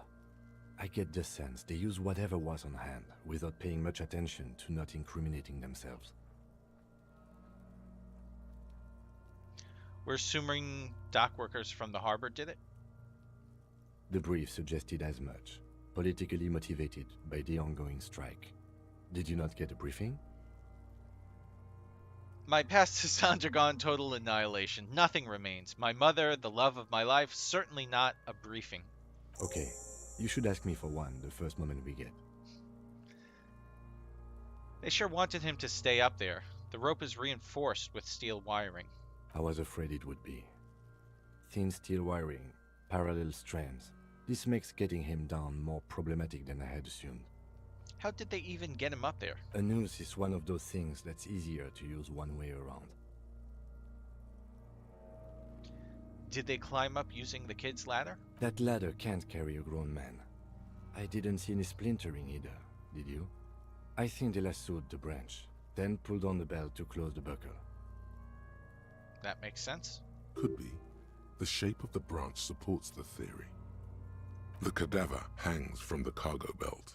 Alright, Limp inspect the and tattoos. intricate web of blue lines stretches across the torso, from the right shoulder to the solar plexus.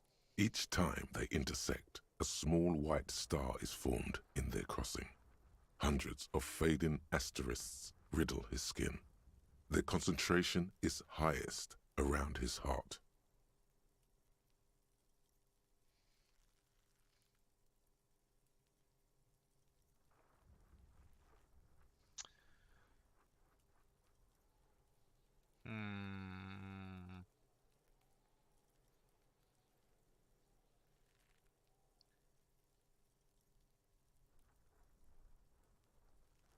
I don't know. I'm just going to take a random guess. Is this a microelectronic system? I have only a cursive knowledge of the science of cybernetics. I would not know if it were. But it's not quite complex enough, is it? It doesn't seem familiar from the insides of any radio computer your mind can imagine. The somewhat organic lines remind you of old filament memory units, but not quite. No, you're nowhere near right. I'm missing something here. So am I. A sudden ringing fills the air as the lieutenant pulls down the zipper of his orange jacket. He wears a wide leather belt around his waist and a gun holster under his arm. He takes a thin piece of milled aluminium from his coat pocket and pulls it open. Sounds like a sword being unsheathed. A small lens appears, some sort of camera. Let the lieutenant work. Shit, Kuno! What the fuck is that?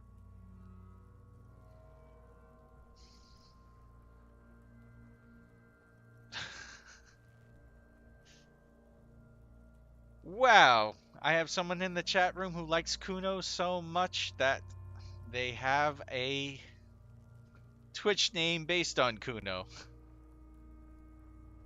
An instant color camera. He produces 2 metal-capped ampules and clicks them into place on the side of the apparatus. A thin slot shines there.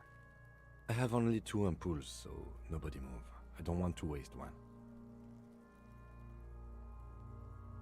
He points the camera at the corpse, peering into it. The lens needs adjusting, then... A sound, a shrill flash, followed by the breaking of a small ampoule of glass. You see streams of color pour onto the thick, glossy piece of paper, rolling out. In case we need it. The lieutenant says, and shakes the paper, letting it dry in the cold wind. On it, a color-perfect copy of the dead man's tattooed chest.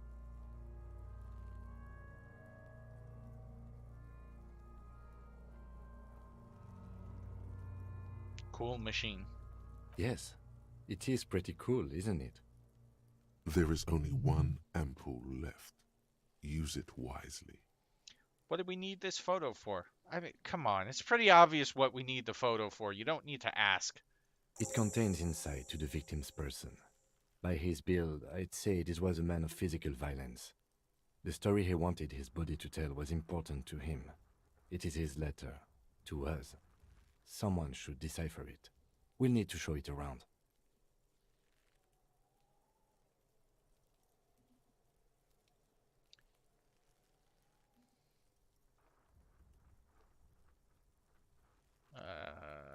I feel like it would be irresponsible for me to have it, but why not? Can I have it? I should look at it later, without the corpse smell. Sure. Just don't lose it.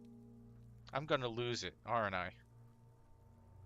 He hands you the piece of rolled-up photo paper. It's no larger than a pack of cigarettes. The glossy-eyed corpse looks by, his mouth mute and his skin as colorful as the chemical rainbow on the photo paper, teeming with opportunistic organisms.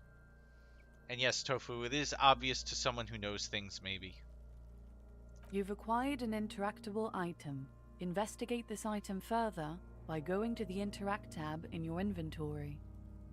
Okay. Look the corpse in the eye. His eyes are milky white and blind to the world, protruding comically from their sockets. There is no one home, just subaquatic terrors there. Dark brown hair grows on his head. His face is ready to explode from the organic processes inside. The death's head grin has passed. What remains is an unrecognizable mess. This is gonna fail, but let's give it a try. Tell me, who are you, dead man? I'm gone. I succeeded! And I'm talking to the corpse, apparently. Interesting. Where have you gone? Into the wild pale yonder. Where is that? In the past. Way out in the west. I can see you're gone, but who are you? I'm a joke. Look at me. There's nothing funny about you. There is nothing funny about jokes either. Who were you when you were alive? A killer. A motherfucker. And a killer.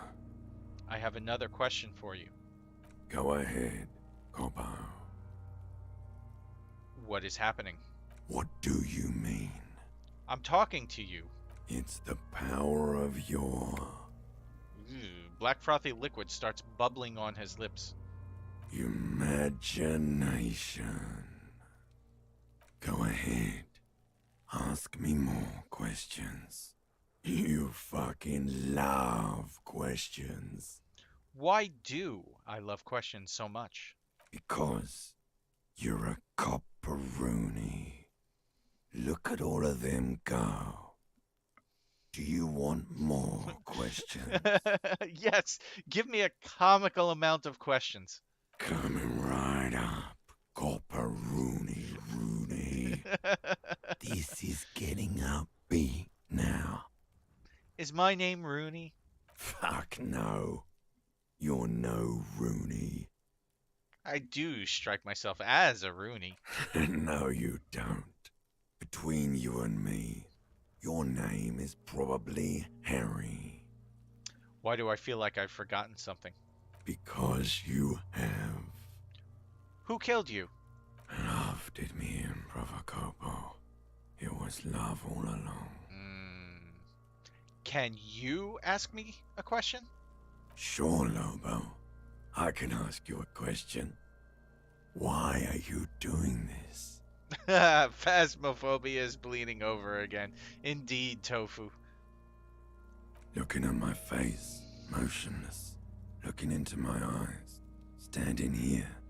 Why are you investigating my murder?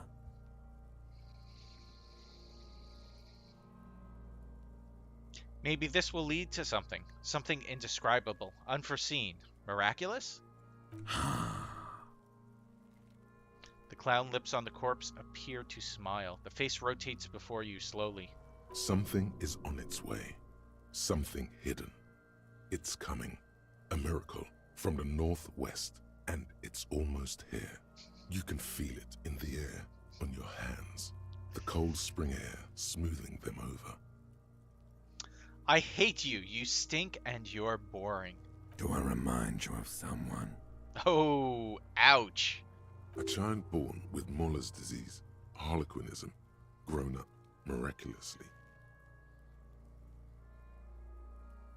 Sure, a baby affected with harlequinism. You sure I got out of that one? Coppolini. Who are you? Where are you? What do you want? Are you friendly? Are you angry? Do you want us to leave? Give us a sign. Enough! Come back later, Corpo.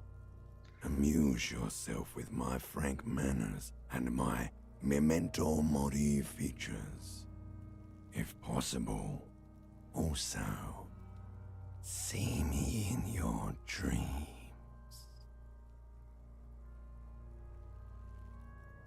Interesting. What the voice just said is different from what the text says. I like what the voice said more. Squint and take a step back. As you narrow your eyes, the monster before you blurs into a violent mess of green and pink. This is a trick. You've done it before. Pink is where the blood settled in the first hours post-mortem. You can use it to see if the corpse has been tampered with. Does his position at the time of death match the discoloration? Observe. Only the lower extremities are pink with a dash of blue. His fatted hands, thighs, and his neck, just above the noose. The rest of the corpse appears dark green in the cold spring air. His face and hands are pink, thighs too. I see it. His neck too. The lividity goes right up his chin. We have good, well-pronounced discoloration here. Relax my eyes. The monster comes back into focus, an explosion of color, coursing with dark marbled veins. His stomach appears pregnant with something. Black liquid streams down his thigh and onto his boot. So, what do you think?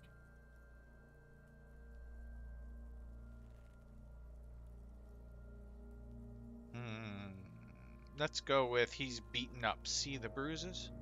I do. Most of them are post-mortem. Maybe even all of them. The delinquents have made our jobs harder with their little sport. That's true. Stop talking in riddles, coin slot. It means you fucked him up good, Kuno. Fucked him up brutal-like. I think he was upright after death. Well, that's pretty obvious. His hands, feet, and neck are discolored. Agreed. Especially on the neck. The belt acted like a tourniquet, keeping the blood in his head. The hypostasis supports a hanging.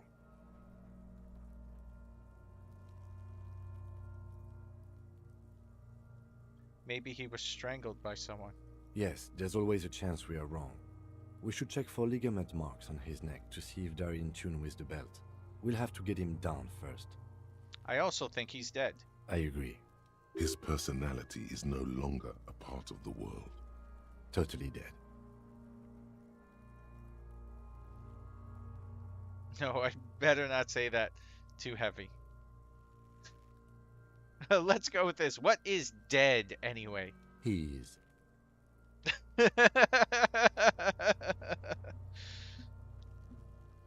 Cover my nose. Something is coming out of him. A pool of blood and feces has eaten into the frozen mud below the man's feet. Purge liquid is dripping into it, drop by drop. The victim appears to have contained no more than half a kilogram of digestion at the time of death. the fuck he's saying? Talking about shit.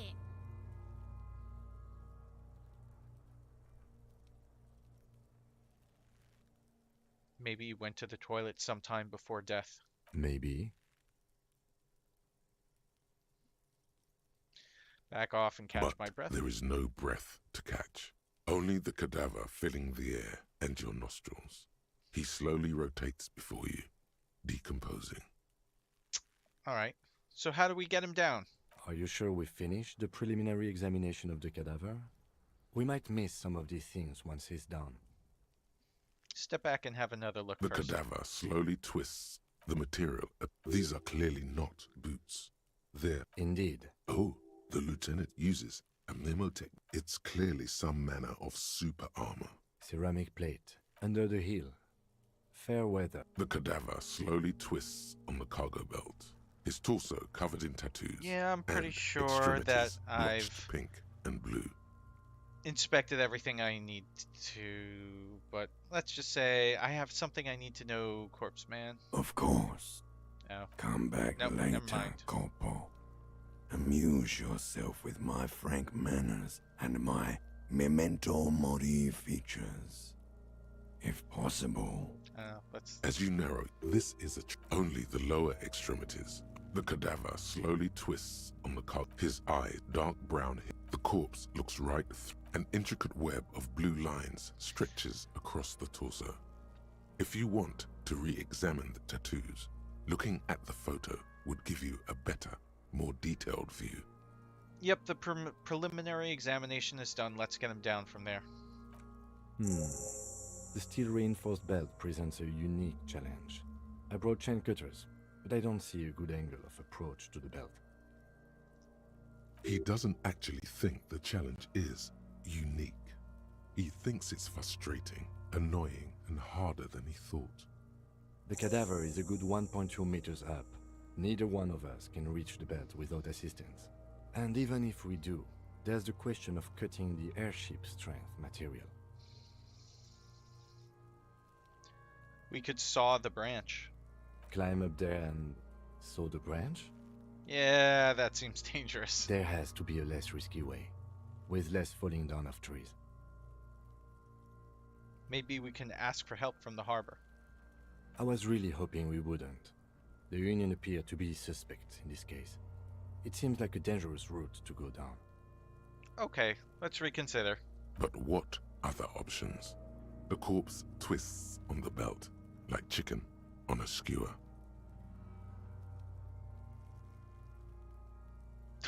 Maybe we could shoot him down. Yeah! Bang bang time, pig! Shoot his head off! How? Where the buckle ties the rope to the branch. That's a good spot to aim.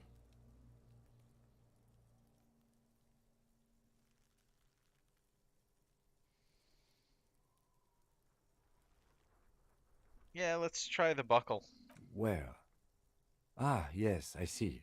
If the shot hits that, there might be a chance to release the belt. Yeah, now we're talking.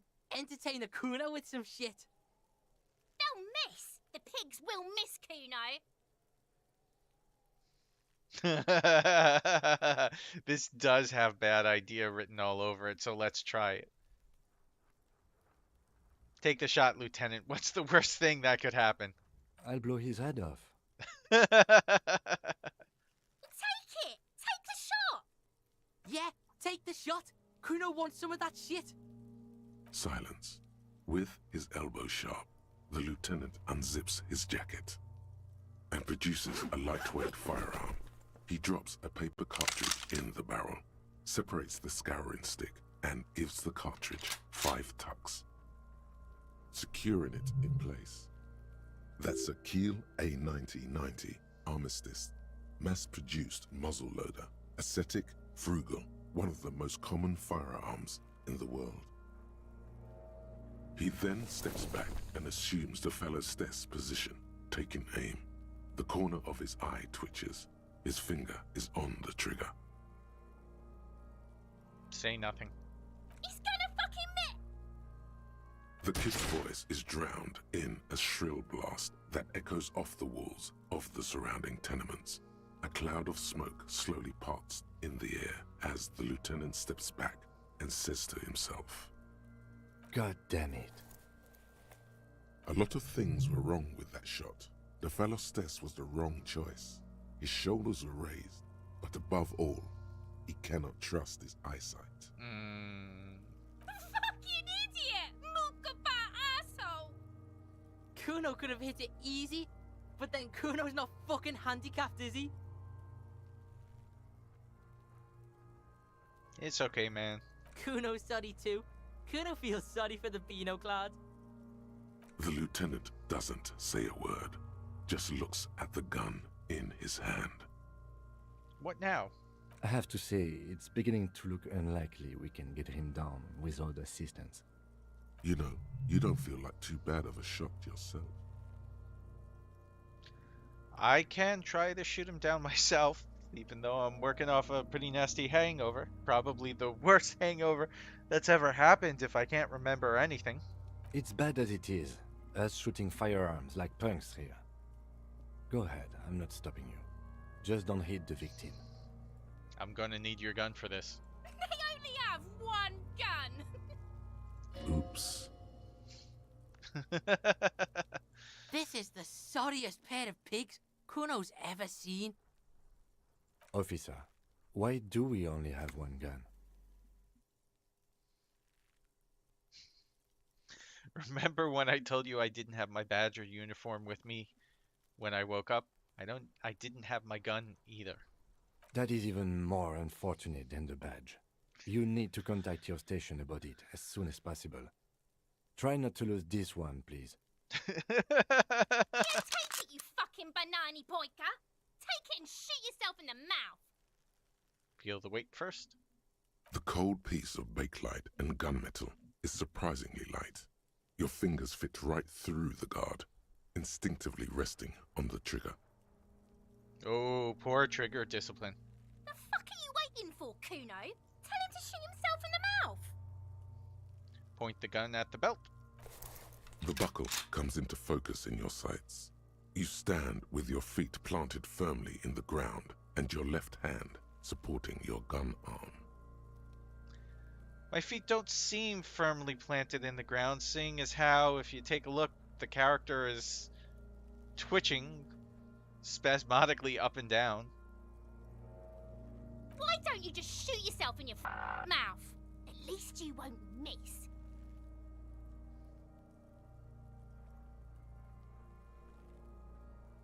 I was under the impression that you're supposed to keep both of your eyes open when shooting a gun, but I'm not an expert. Let's see what happens. Your field of view narrows. The branch slowly moves, becoming entirely two-dimensional. The metal buckle glimmers, catching the morning light as the corpse slowly rotates. The slow movement of the branch in the wind and your shoulders directing the gun sink up, dancing hypnotically. Look, he's crying! You gonna cry now, fucking faggoty? Oh, I can... I can shoot her. I'm not gonna do that though. Let's see if we can shoot the buckle.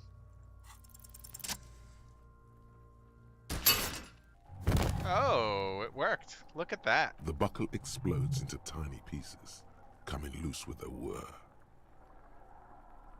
That is disturbing the crime scene though. Not sure I fully agree. With your hand numb from the recoil, you look at the body slump down. For a moment, the man appears to kneel in front of you. You know someone who shot her. Would that someone be Tofu? Then the rigor in his muscles gives up, and he smashes sideways into the spring mud, letting out a horrid stench. Wow, I got a whole bunch of XP and stuff for that.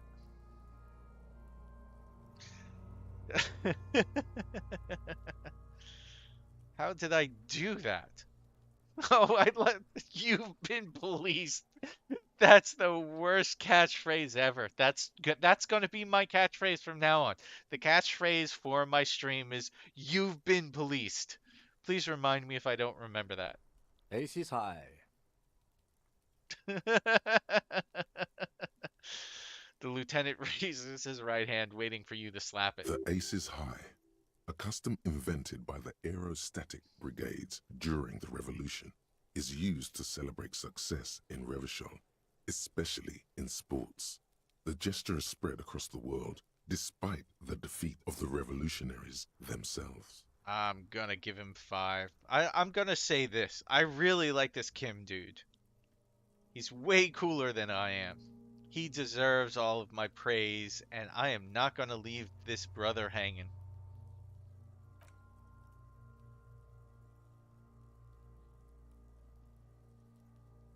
The lieutenant takes a little hop to perform the customary salutation. Your palm hurts from the slap. It's precise and down to the point. When I find my next ghost, you've been policed. I knew these guys were. What now? We will perform a field autopsy and determine the cause of death. But before... Excuse me. He needs to turn away from the course. I don't blame him. Slumped on the ground like that has not improved the way the corpse smells. The fall seems to have released something deep inside it. The stench is getting bad. I'm sorry to interrupt the jubilations here. I need a little breather before we do the autopsy. All right, give him his gun back. Field autopsy? Yes, the 4 phases of a murder scene. 1. Investigation of the scene. I can't say I'm satisfied with that part yet. I still want to know what's in that trash container. 2. Initial examination of the victim. We were exhaustive in our efforts there. Good job. Thank you. 3. Field autopsy. This will not be pleasant or easy, and it will have to be performed on the scene. The fuck are they on about? Cops are gonna cut his shit up next. 4 and final, transport of the coroner's case to the district morgue. I'll do that. God, this stinks. Don't we have someone else for the autopsy, like a doctor? No, you and I are detectives. The honorary rank of detective signifies our ability to handle the entire incident chain. From crime scene to autopsy to cleanup, we do it all. Honorary rank? An honor and a burden attached to your rank. Mine is Lieutenant Detective, unfortunately. I can't tell you how tired I am of this corpse. Yeah, I don't think I'm a detective. With shooting like that? Of course you are. Your station would not have assigned you to this case otherwise. All right, and here's your bangy, Rudy to the pointy shooty back. In the meantime, we should try to interview Evrard Clare, the leader of the Union. Harbor property was clearly used in the hanging. The harbor just east of here. Getting in might prove a challenge, though. Oakley dokley. Or we could ask around for the representative of the logistics company. My initial information says the Wild Pines have sent some sort of strike negotiator to wrangle control back from Evrard. Is this the famous list of initial interviews? Yes. And those were the interviewees. Let's go. Okay.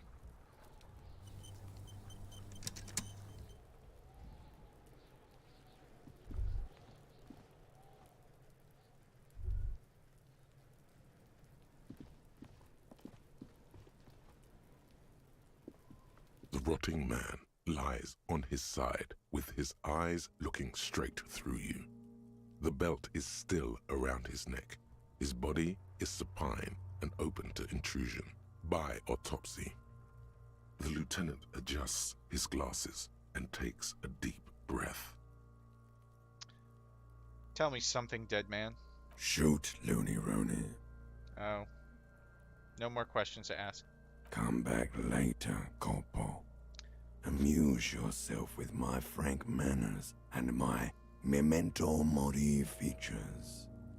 If possible, also See me in your dreams.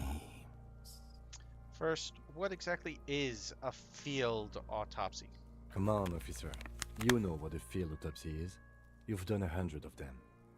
What you do know is, at 18.9 kilometers, the dormant shield volcano, Corpus Mundi, is the world's highest summit, and the failure of the 38 single, Epuis Descent, to crack the top 20 was the death knell of disco.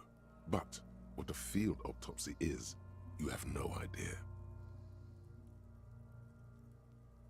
Why don't you know, Encyclopedia? What use are you? You must have me confused with the Copperpedia.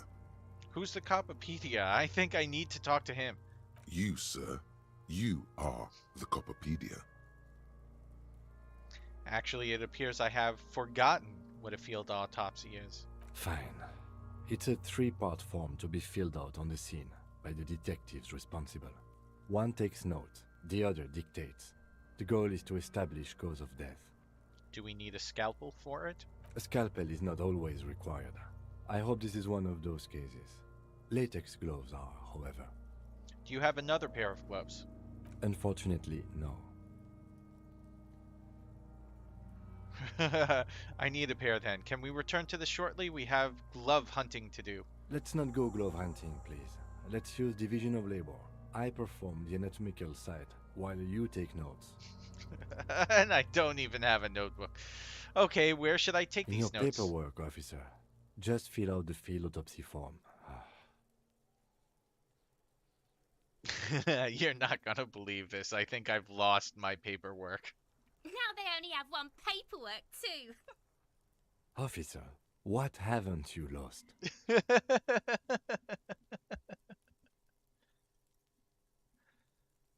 My shoes. I have both of them. I found the other one too, and I got some experience points by finding it.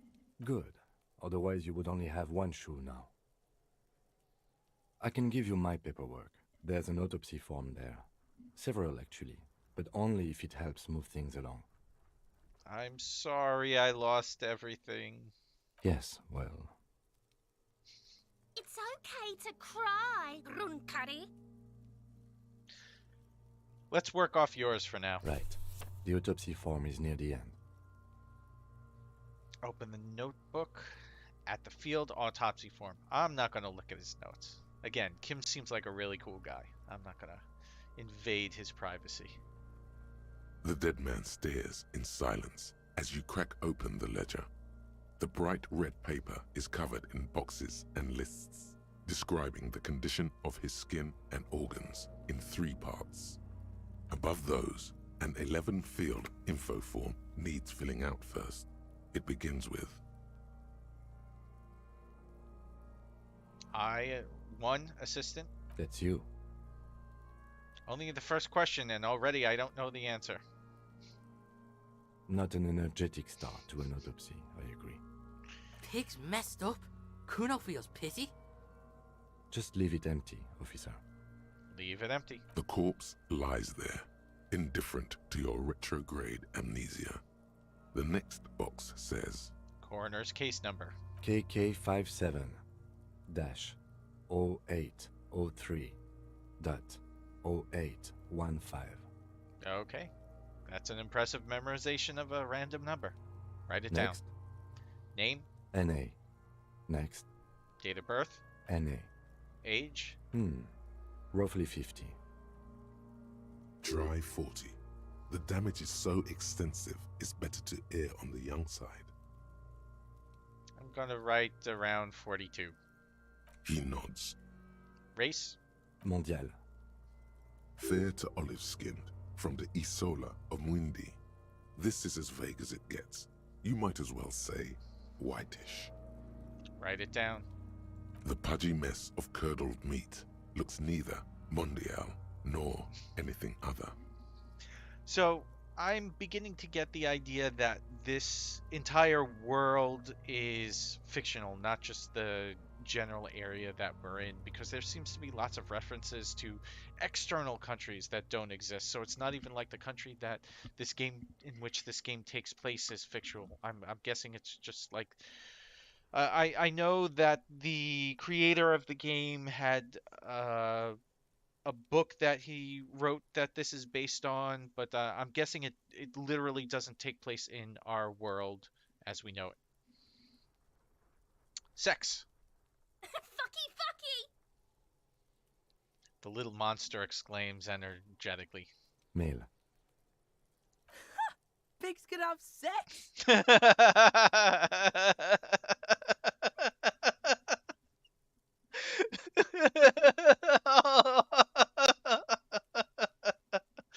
Oh, this game is really meant for save scumming, isn't it? I'm just gonna go with male. Nor does he look male, with his pregnant belly and indistinguishable face. Date of death. We're still going with March 4th, 51. Okay. What else? 9. Body identified by is non-applicable. 10. Case number is the same as the coroner's case.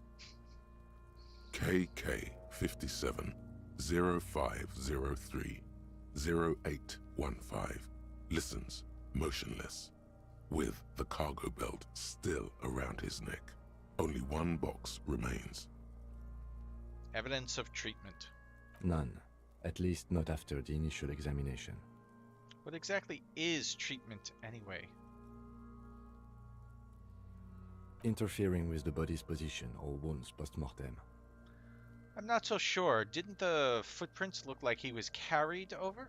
They'd have to have incapacitated and carried him over. This man was more than a match for untrained dog walkers. He places his hand on the dead man's chest as if in preparation. Your central nervous system recognizes this gesture. It's the stations of the breath. Ecclesiastic, religious in nature, a holdout from pre-DeLorean burial rites. It takes him 2 seconds to perform. Then, We should start the post-mortem. Okay, let's do it. the corpse cannot feel Kim's hand on his chest. It no longer meaningfully interacts with its surroundings. A thicket of boxes and lists on red copier paper tries to answer why. External examination summary. Clothes. The deceased wears armored boots and white briefs. The make of the briefs is Babrodine, I think. Let's see. He turns the body onto its side to check the underwear label. See, it's happening. Babrodine, yes. Inexpensive. Size M. Color white. The disappointment is palpable. The red-haired thing was expecting something more lurid. The boots are ceramic, vitreous enamel. They are fused to his skin from blood flowing downward post-mortem. Removal of the boots is left for processing. The boot has a serial number. It's E50.100.100. The lines between the plates are in the shape of the alphanumerical. The number is purposefully concealed by the design. Tattoos. The upper torso is covered in a single, continuous tattoo resembling a microelectronical circuit board. It reaches from the right shoulder to the heart. The ink is blue and white. The assistant has a color photograph of the markings to be added to the case files as document A1. The photo is taken on the scene using a Trigat Mini. The deceased has a belt for airlifting cargo around his neck, tied with a hangman's knot. Color yellow. Length 3 meters. There is a buckle on the other end. Well-nourished, athletically built, measuring 1.8 meters. Generally consistent with age 42. Preservation is good. Ambient temperature below freezing. Body hair is light brown. Distribution is consistent with age. The deceased had male pattern baldness. Hair is combed back, short. I don't see any reason to touch the corpse's hair. Just write it down. Lividity is consistent with hanging. The head is congested. Contusions are present on the head, chest, and thighs. Consistent with stones thrown post-mortem. Low velocity. Fucking low velocity. You think Kuno doesn't know what you're talking about? velocity was fucking max. Talking shit about Kuno's velocity. In addition, there are bite marks on the face, scalp, and chest, consistent with predation. Ligature mark. The lieutenant produces a small folding knife. With the other hand pulling on the belt, he starts cutting into the polyester. The stench is horrid. After a while, it's obvious the material cannot be cut. The steel wiring. There's too much of it. We need to remove the belt so we can get to the ligature mark. What happens now? We get chain cutters, then try with those. I have a pair in the toolbox of my kinema. Let's go get them. Damn corpse. We had a good rhythm going. The lieutenant gets up and brushes his pants.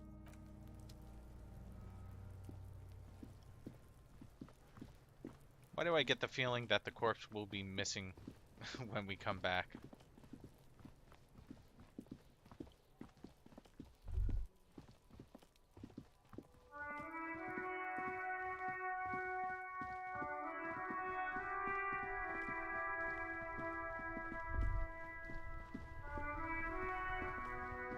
Oh, geez, this is the car?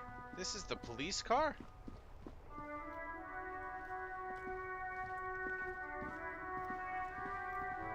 Before you stands a motor carriage. The bodywork is covered in blue and white livery, bearing the number 57. Vapor emanates from the large engine on the back of the vehicle. It hasn't had time to cool off yet. So it's been 4 hours since Kim came, and it hasn't had time to cool yet, even though it's below freezing. Seems odd. What is it running at, like 1,000 degrees? This must be the infernal machine that tore you from oblivion. The Caprice Kinema motor carriage. In the cabin, you are welcomed by a set of steering levers, a radio microphone on a hook, a pull-out toolbox under the seat, and the soft glow of the fuel preheater gauge. A scent of leatherwork and heavy fuel oils washes over you. Pull out the pull-out toolbox. A metallic drawer slides out from under the seat and clicks into place. The tools inside are neatly organized.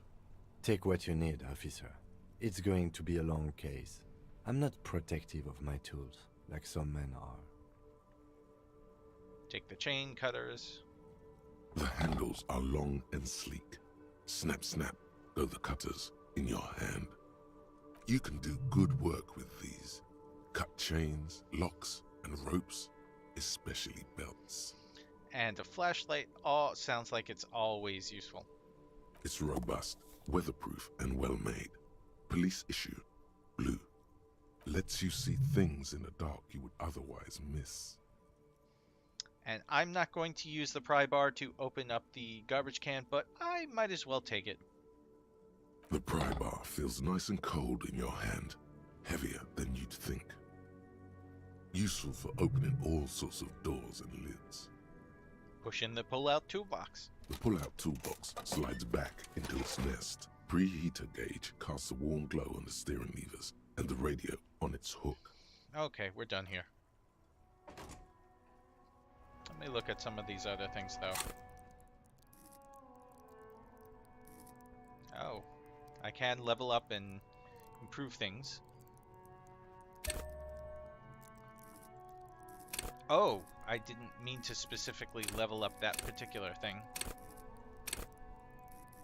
I have 5 points, though, that I can assign.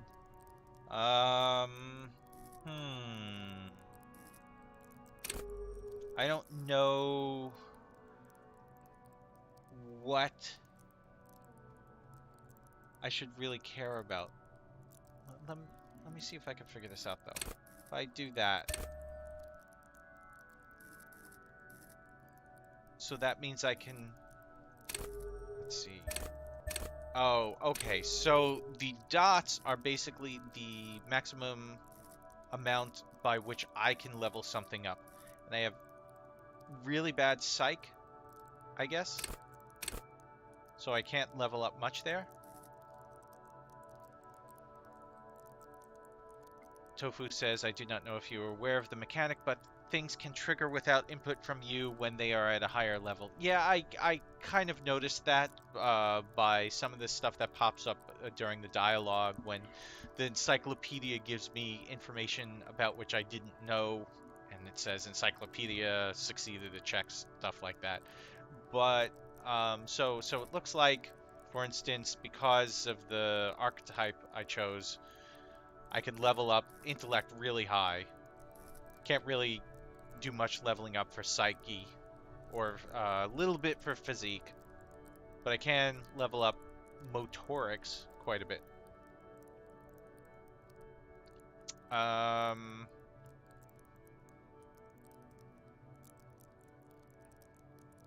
don't know. I'm not going to bother leveling anything up right now. Were you able to increase the primary stats? I don't know. Was I?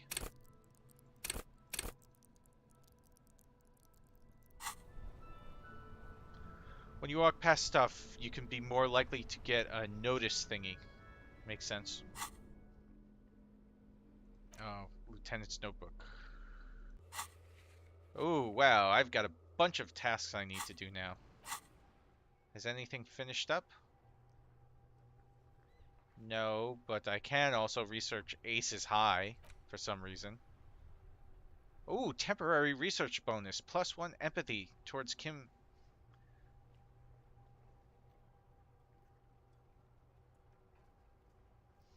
The Insulindian Civil War was not the first war to see the use of aerostatic aircraft on both sides, but it was the longest. For 8 years, folded multi-rotor aircrafts crisscrossed the air above Revachol, Ozone, Face à la Mer, and the Arcade Islands. They made sweeps over sandy beaches and shot each other out of the blue sky, then sank as wrecks to the bottom of the sea.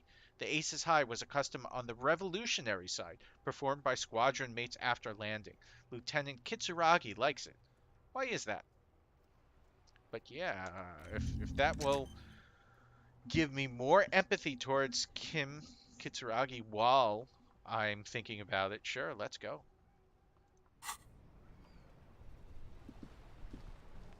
Have I read the info pages on what things do? No, some of it seems pretty straightforward though. For instance, encyclopedia, that was easy to figure out straight away.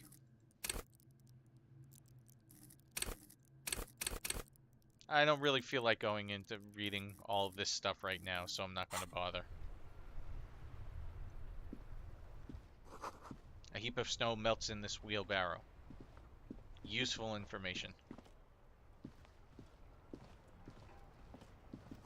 The street sign reads... Yeah, I'm not gonna repeat that. Just keep in mind that stats do have their drawbacks. Interesting.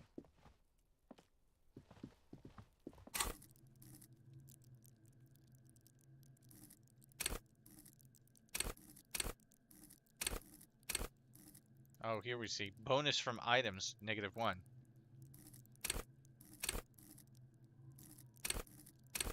Oh no, I guess that's what one of my items currently is causing me to have a -1 for a suggestion. Oh, that's probably my smile. My horrifying smile. You mean on the info page, not the overview? Like this thing? I'm not sure what you mean by info page.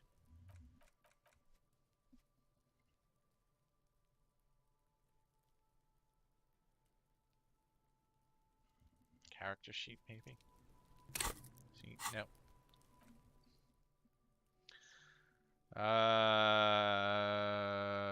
I can toggle pages.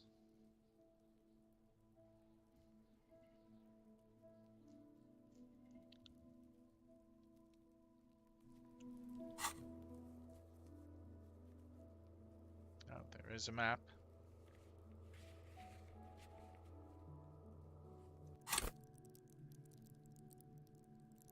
I'm not sure what you mean by I can toggle pages.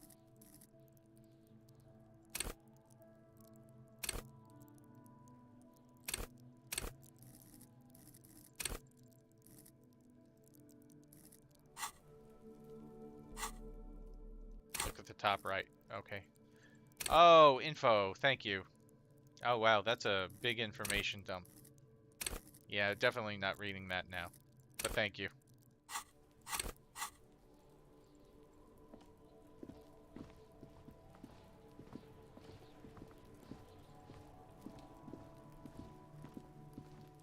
The rotting man lies on his side. The lieutenant adjusts his glasses and takes a deep breath.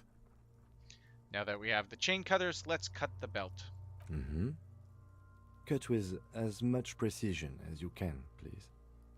He shows you the point on the man's neck where belt cuts into the flesh. See, my pig is gonna fuck his head off. No, he ain't. Your pig's a boring fuck.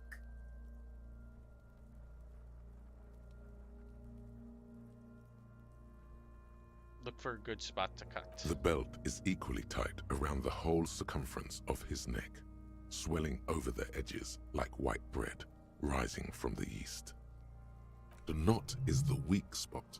The chain cutters fit in there, steady now, like a flower arranger. 2 cuts and it should come loose. All right, let's see if this works. After some Yay! deliberation, you sink the cutters into the knot tying the belt together.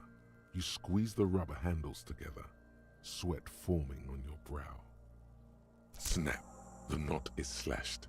Another cut and the belt falls apart like a flower bouquet, revealing the dead man's neck and the dark red ligature mark around it. The rope rises to a point, leaving a gap in the ligature mark. The suspension point is in the back of the neck. The lieutenant has kneeled closer, running his finger along the dark red groove until there's a gap. Hemorrhaging is observed on the skin, above and below the ligature mark. The mark is well pronounced, consistent with a drop from 1 or 1.5 meters. A drop? So they had him up on the branch and then pushed him over? Chest is intact, normal contour. Abdomen is protuberant, pelvis intact, genitalia... No! It's gonna happen, see? I fucking knew it! Genitalia is male and unremarkable. No evidence of injury. Back is symmetrical and intact. Upper and lower extremities are intact, but asymmetrical. There are combat injuries on the right hand, thigh, and hip. Heather really wants me to talk to Kuno. In addition, I see smaller, residual scars, too numerous to count, covering about 30% of his skin. From wounds sustained over 2, maybe more decades, dispersal and accumulation indicates long and active combat duty. This scarring is extensive, way more than a law official's. Daru's so businesslike. I'm not businesslike, I am a superstar. Remember it. Mm-hmm. We have a real museum here. Of battles, wars. Last item. Hands. He takes the man's right hand in his, inspects it, then moves on to the other hand. Pick up the hand, sure. The hand is surprisingly heavy to lift, filled with decay liquids. Feels as though it could explode if squeezed harder. You're suddenly repulsed, so much so you feel compelled to drop it. Hands are clean. No sign of injury from struggling. Oh.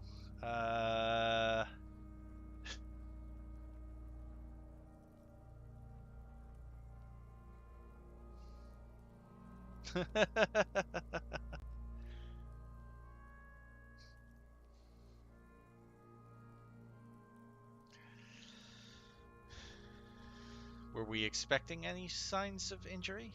I was. Maybe I'm just not seeing them. Honestly, this stench is making it hard for me to think at the moment. Ooh. That's all for the external. Well done. What next? Here we go. Internal examination. Summary. Central nervous system. I have nothing. Do you have anything on this man's central nervous system? Of course, there is a moral to be drawn from it. A moral to this story.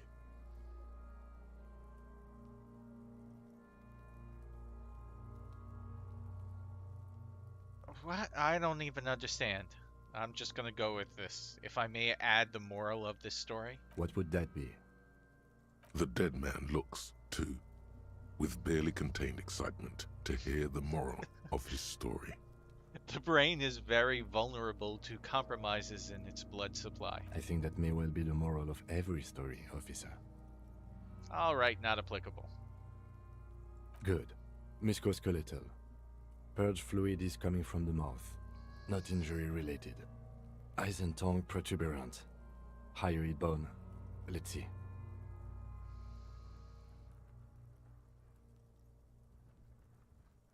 With his eyes almost closed, the lieutenant puts his hand on the dead man's throat and begins to massage it, gently. A rotting smell erupts from the mouth. Purge fluid runs down his lips, black and viscous. You hear cracks as the lieutenant moves his sharp fingers inside the flesh, like the creaking of an old house at night. Yeah, jack that fucker off! I really am disappointed I didn't figure out how to set my stream as mature. I really hope I don't get in trouble for playing this game. The hyoid bone is fractured. The rest of the musculoskeletal system is intact. Unremarkable. Respiratory system. Back hunched as has been prayer, he begins to pry open the dead man's jaws. He stops to exert more force. Both hands are used. Oral cavity shows no lesions. The victim has received dental implants, possibly after a combat wound. Mouth swollen. Hemorrhaging present in mucosa of the lips and mouth. Look inside the dead man's mouth. No scream, no sigh of relief rises from the darkness inside. It's humid there. Sickly sweet air, unlike anything living. You feel like throwing up. Straight in that mouth. Look deeper inside. It's hard. Oops. You taste stomach acid in the back of your throat. A contraction. Your throat pumps a little something from your stomach and into your mouth. You're forced to swallow, just to keep looking. Inside, you see darkness. Just a mess of meat and darkness. Okay, so I am now halfway to dead. Hemorrhaging present in mucus. Write it down. Hepatobiliary. Na. Why, don't we have anything? Are you a hepatobiliary expert? I don't know what that is. He looks at the corpse's stomach with a mixture of tiredness and disgust. Hepato means liver, and biliary, the gallbladder and bile ducts. Am I an expert in those things? Nothing in your alcohol-soaked memory directs to having forensic expertise on either one. I don't think so. Neither am I. Write NA. Same for toxicology and serology. Na. Both? Unless you have untapped reservoirs of knowledge there? Reservoirs? No, but do they take obscure trivia and odd tidbits? The completionist in me wonders if there's something we could still do. Like a toxicology screening? At this stage, I doubt processing will find anything, even if he was brimming with cocaine. But still, you should add a request. Write NA and add toxicology requested. Cardiovascular. The body exhibits heavy lividity. Blood has gathered in the hands, feet, and neck. Hypostasis is visually consistent with the hanging. Write it down. Gastrointestinal. He breathes a sigh of approaching relief. This is the last field on the list. He looks around to the ground, the pool of feces there. This will do. Digested semi-solid food in stomach. Voila. He touches the corpse's bloated lower abdomen briefly. Write it down amid the voila. What's next on the list? 3. Description of injuries. Summary. Let's see. We have bite marks, contusions on the head and chest, and a ligature mark encircling the neck. You'll need 3 fields. Leave a 4th one too.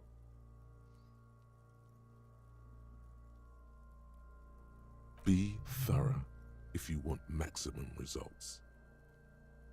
Bite marks. Head, chest, and scalp bite mark injuries. Predation by birds has caused damage to the body. Odontologist does not need to be consulted. Write it down. And your opinion, officer? Non-fatal post-mortem. Agreed. Next injury? Contusions. So, the scalp bleeds from a post-mortem head injury, a stone. The injury does not have the rim of an early inflammatory response. The perpetrator on the scene has confessed to causing it post-mortem. At maximum velocity, fucko! Has confessed to causing it at maximum velocity. Write it down. Coagulated blood sticks to his scalp and chest, where the countless stones have hit the dead man. Beneath, the description of injury. 2 boxes. Non-fatal post-mortem. Right. Next. Ligature mark. Oh, what's the 4th injury field for? Nothing. Just in case. Alright, let's do the ligature mark then. A dark red abraded ligature mark encircling the neck, with a gap on the nape measuring, let's say, 7 centimeters. The hyoid bone is fractured, the cervical column intact. I see hemorrhaging on the skin, above and below the ligature mark. Depth of the mark, 1 centimeter. No signs of clawing on the neck. Write it down. Below the note, 2 customary boxes wait to be ticked. The man's head jerks to the side. The ring around his neck is visible. Think for a moment. There's time. Don't rush.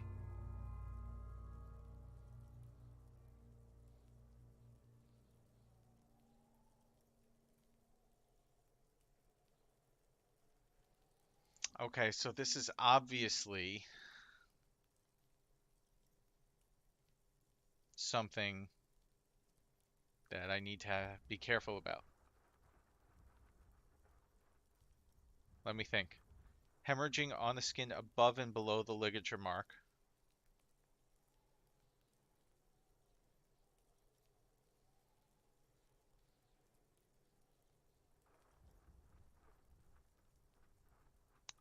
There's no signs of clawing on the neck, which means that he wasn't going like this. So he was either unconscious or unable to reach. Perhaps, his hands were restrained.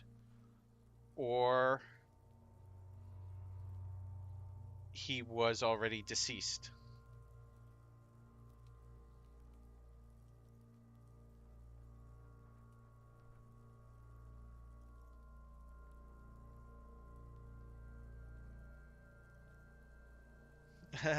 Tofu says, time to use my time as a mortician assistant to use. Yeah.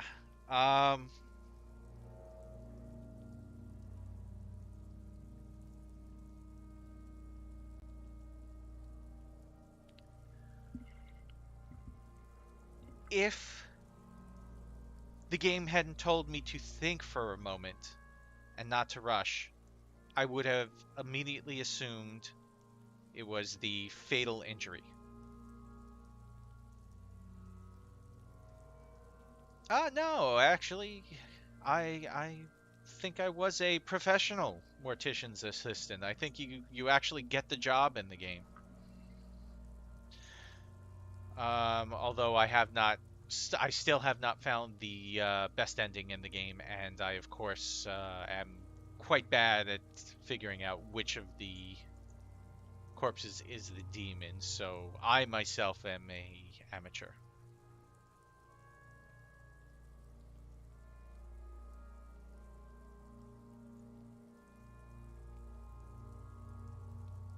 Yes, my reaction speed.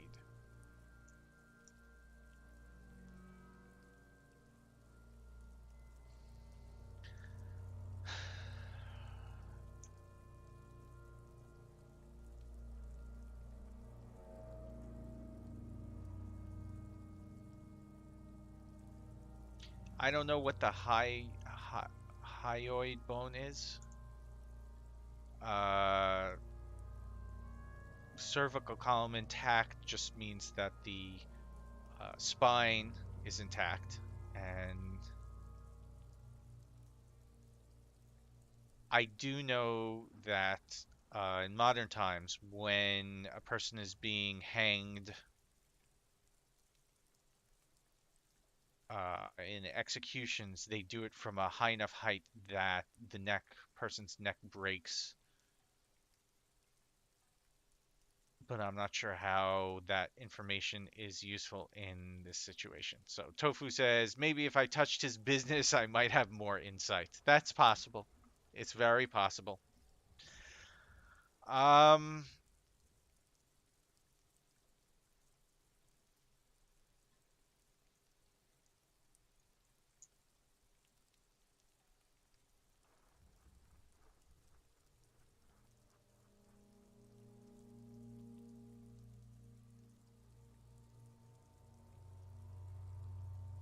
yeah, I don't know.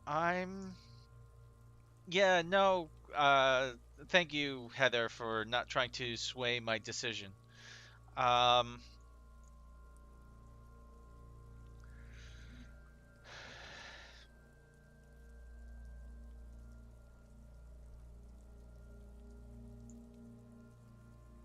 all right, let's go back to this. A dark red, abraded ligature mark encircling the neck with a gap on the nape.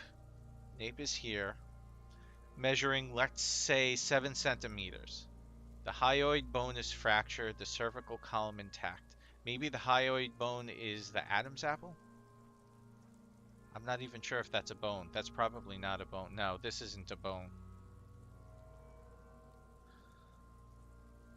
I see hemorrhaging on the skin above and below the ligature mark. Depths of mark 1 centimeter. No signs of clawing on the neck.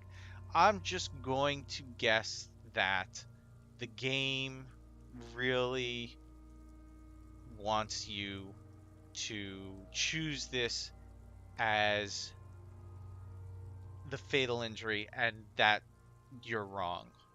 And that this reaction speed is the clue. And again, the fact that there are no claw marks means he was either unconscious at the time. Well, not necessarily, because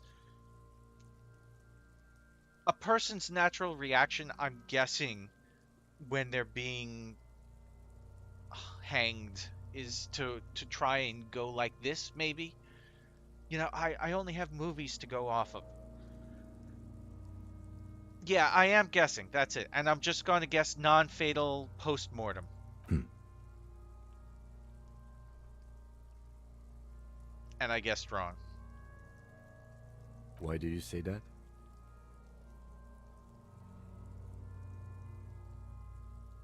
The truth is I just took a whack in the dark, but no, I'm gonna go all in on this. I'm serious. I don't think this was the injury that killed him.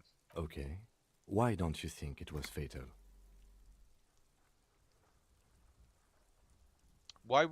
So I was mentioning this, you know, if his hands were tied, that would prevent him from clawing at his neck. Why weren't his hands tied? A big man like this, I would tie his hands when marching him to the gallows. Honestly, I'm not sure there weren't marks on his wrist. That part got blurry for me. The stench. But you are right, I was ready to call this. Now I think we should leave it empty, at least for the time being. Okay, at least the game lets you roll with this. Let's wrap this up. I pronounce this field autopsy over. He produces a small black plastic roll from his jacket. A body bag. Okay. First, how did it go? It was an irregular field autopsy. We did not establish cause of death, which is supposed to be the goal of an autopsy. But, personally, I do not see this as a parameter for success. We also requested a toxicological screening. That was thorough. The results should arrive in a couple of weeks, if we are lucky. I will not hold my breath. What else? We were thorough with the list of injuries, too. We described them all in detail. What is there to say? Given the circumstances, it was a professional field autopsy. Okay, give him back his notebook. What now? Now we put him in a body bag and I drive him to Forborg for processing. Okay. The lieutenant looks at the dead man one more time, then at his notebook, then at the corpse again. You tilt your head, also looking at the corpse.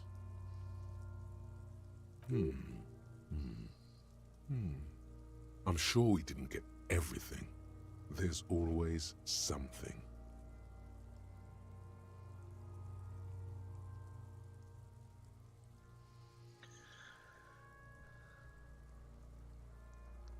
Probably gonna fail, but let's give it a try. You run your hands over the victim's cold body, his limbs, his torso with its swollen organs. Maybe you should be more thorough.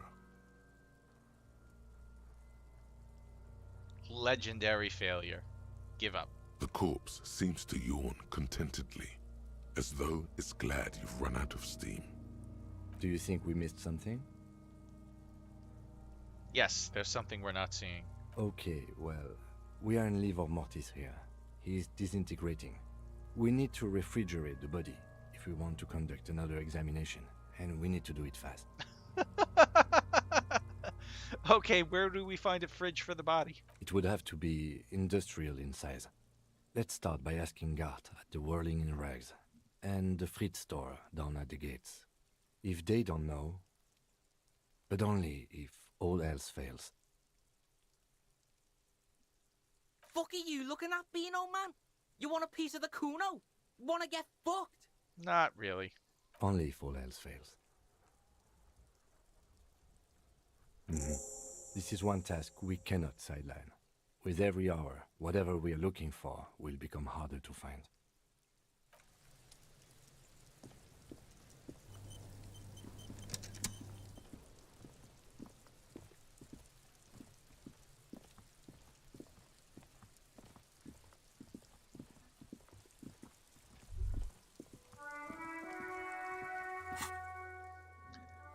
Alright,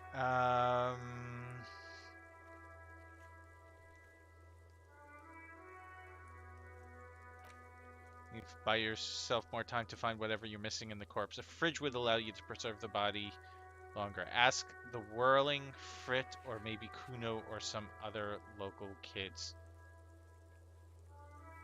Oh, really? Oh, yeah.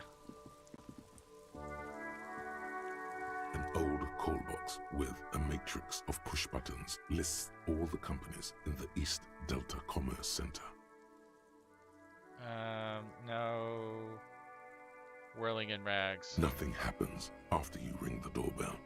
They don't want to talk to you. Oh, that's a shame. Whirling in Rags, Freet.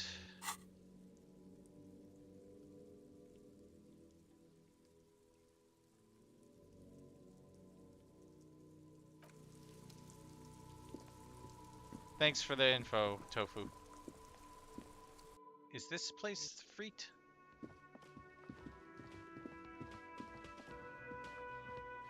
I can't remember. Can I help you? Ah, I guess so. I seem to be in need of a fridge.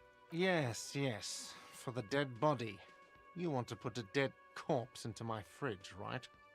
Correct him.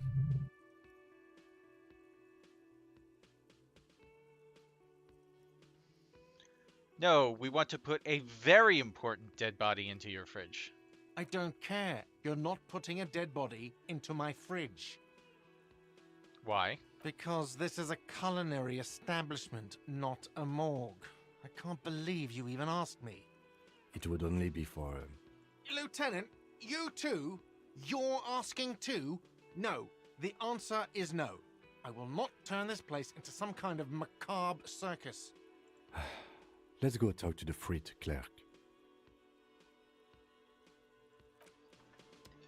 Okay, I'm not sure where the Freet is.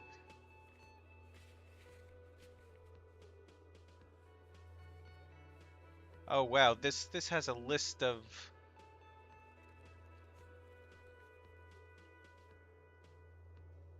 These were checks that are available. So I could try getting my tie again. Look at that. I could try to get my tie back.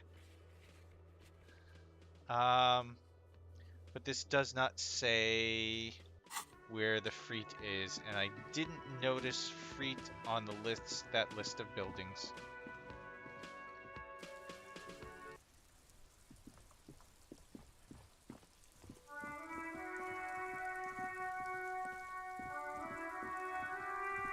Double check again.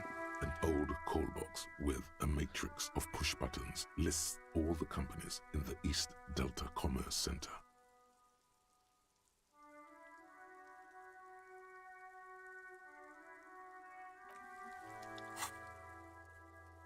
Oh, I need to acquire a copy of the city map.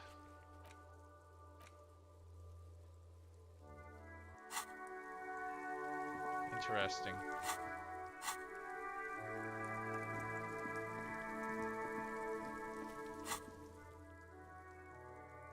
But I had a map before. Why did it disappear? Map information incomplete. Acquire a copy of the city map RCM.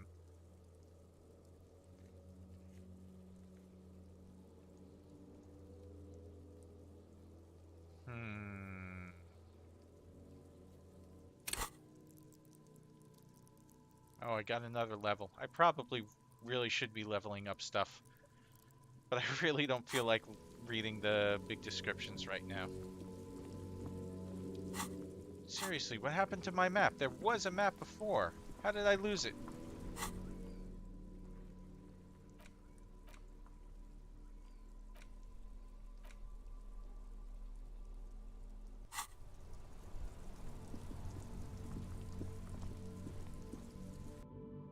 So I can see it here.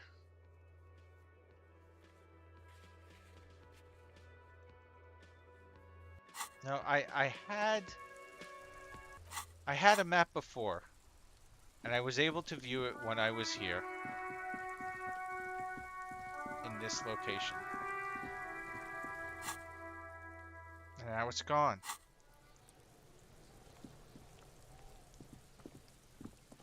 Kuno's gonna have a heart attack. Well, I know what that's like. I had one trying to get a tie. Let's see what's here. That's just books. What's This this? Post Lavantorie mail collection box has been heavily vandalized with graffito. A closer inspection reveals 2 bullet holes in the front. A faint sticker on the side reads, RCM Emergencies Desk number 8102, with a slogan, Mankind, be vigilant.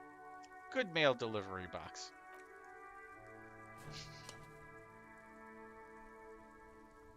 The box seems happy. Eat shit pig, fucked by the coon, and Saint G with a crown have been scribbled on it. Jenny is a whore, and best set mailbox also. I feel you, mail collection box. The mail collection box seems cathartic, thankful even. So do you. You shudder. Then you swallow.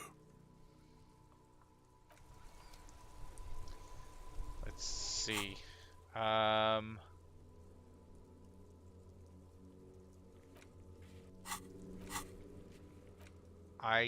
don't... Maybe the check is somewhere you don't have a map. Yeah, I don't know.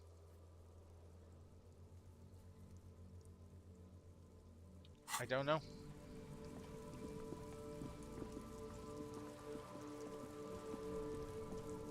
But I do know that the clock is a-ticking and the corpse is melting. And I need to find that Freet place. This does not look like a business.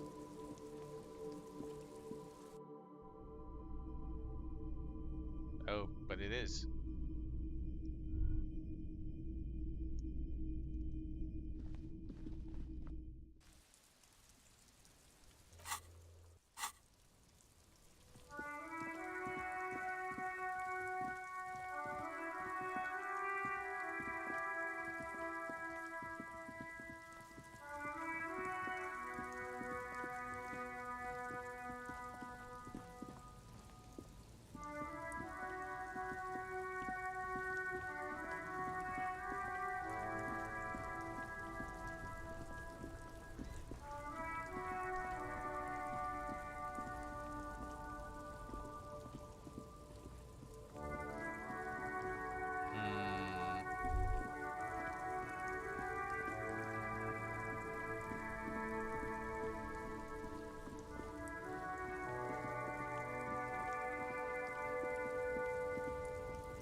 That's the dock workers. Oh, maybe this is it.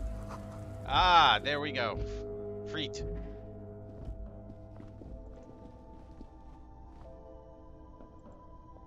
Welcome to Frit. Feel free to look around or something. Everything is out on the shelves. What's that magazine she's reading?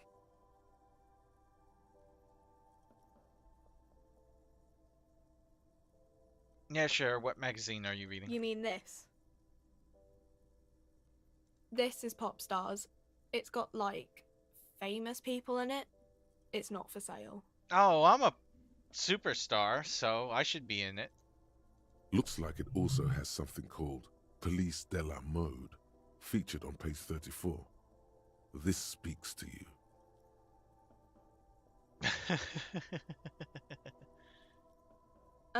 It's where they rate different outfits famous people wear. It's kind of funny. They're kind of mean. It's about who's the most stylish.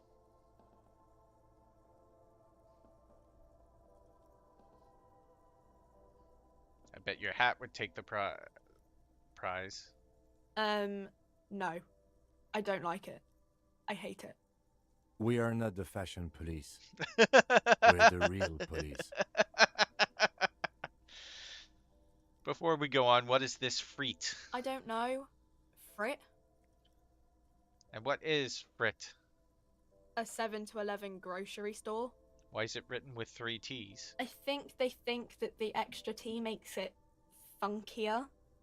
It doesn't. The story goes that normal Fritta, with 2 T's, a men's workwear shop in Vredefort, was already taken. So when Fritta Retail Inc. grew into a multinational corporation, they had to add an extra letter to avoid trademark infringement. Makes sense. Let's proceed. I have some questions for you. Okay. I'm not really supposed to be chatting to anyone, but... Do you have a fridge? Mm-hmm. Right behind you. You're right. This is a fridge. Wicked. Yeah. I need to store a corpse in there. You're joking, right?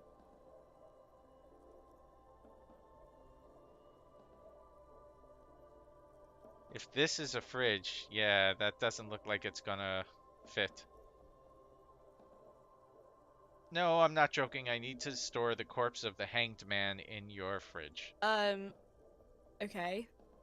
It wouldn't even fit, you know. Yeah. Now that I'm looking at it, maybe a glass-doored fridge in a public grocery store isn't the best option for storing a corpse. Pity. It would have been so beautiful. Yeah, I don't know. Alright. Well. I've exhausted my options. Looks like I gotta talk to Kuno.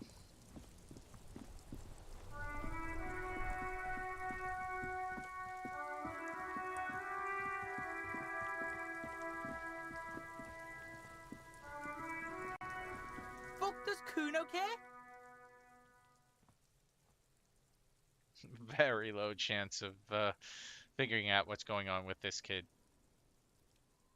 Kuno, I need a fridge to stash the body. For the fuck imp. Good thing you asked the Kunmeister. Kuno knows a fridge. Perfect for freezing. Really? I don't believe it. Kuno knows all kinds of shit. Kuno gets around. Where can I find this perfect fridge then? Bacon Man's in a rush. But what's in it for the Kuno? What's the return on Kuno's investment?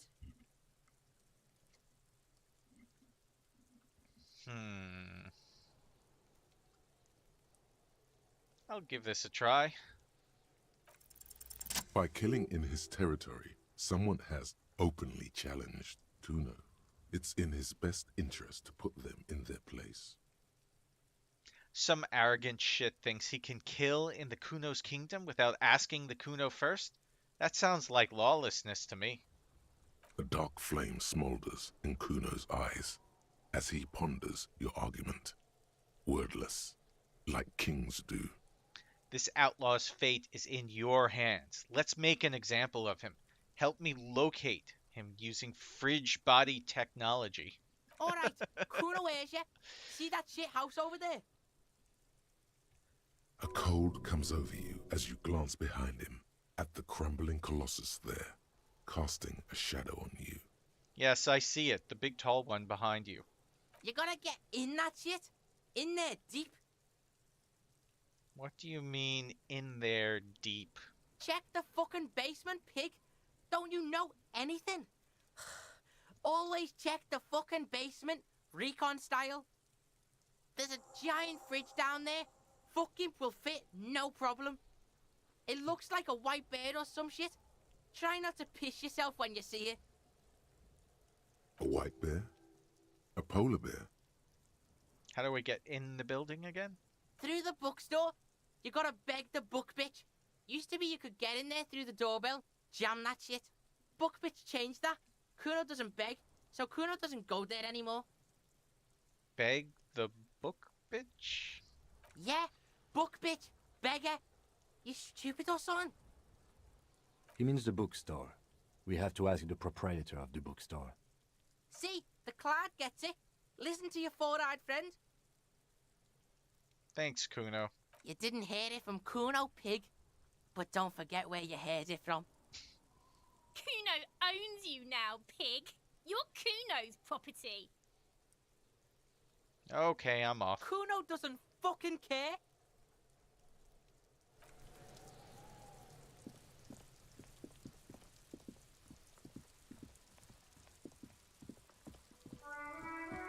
I wonder how I'm actually going to transport the corpse. Oh. Is she the bookstore owner? Yes, Kuno owns me. Welcome to Crime, Romance, and Biographies of Famous People. My name is Plaisance. The clerk extends a greeting. Be welcome, and please take responsibility for the energy you bring into this space. So are you the owner of this store? I am the proudest owner of our little shop of culture. Her voice is high-pitched as if to give it more penetration. I was told there's a huge fridge in the building's cellar. Can you lead me there? A fridge? No, I don't know anything about a fridge. Aren't you interested in books? For whatever reason, she's lying to you about the fridge. Seems like you have to find your own way to the cellar. What if I want to buy a book? Then why are you talking to me? Everything is on the shelves to browse. Don't you feel compelled to buy anything? See those shelves there? Go. Be drawn. All right, I'll take a look then. She smiles and nods, seemingly relieved. Who's the little girl standing outside? Annette, yes, my daughter. I hope she wasn't slacking off again with her nose in science fiction. Tell me, was she at her post doing her job like a proper girl? Oh, yes, of course. Wonderful. Did you talk to her? Not really. Why not? Was she not friendly enough? Were you not compelled to talk to her? I don't know. I just walked right in here instead. Oh yes, okay, that makes sense. It's working then. Yes. Do browse our books, sir.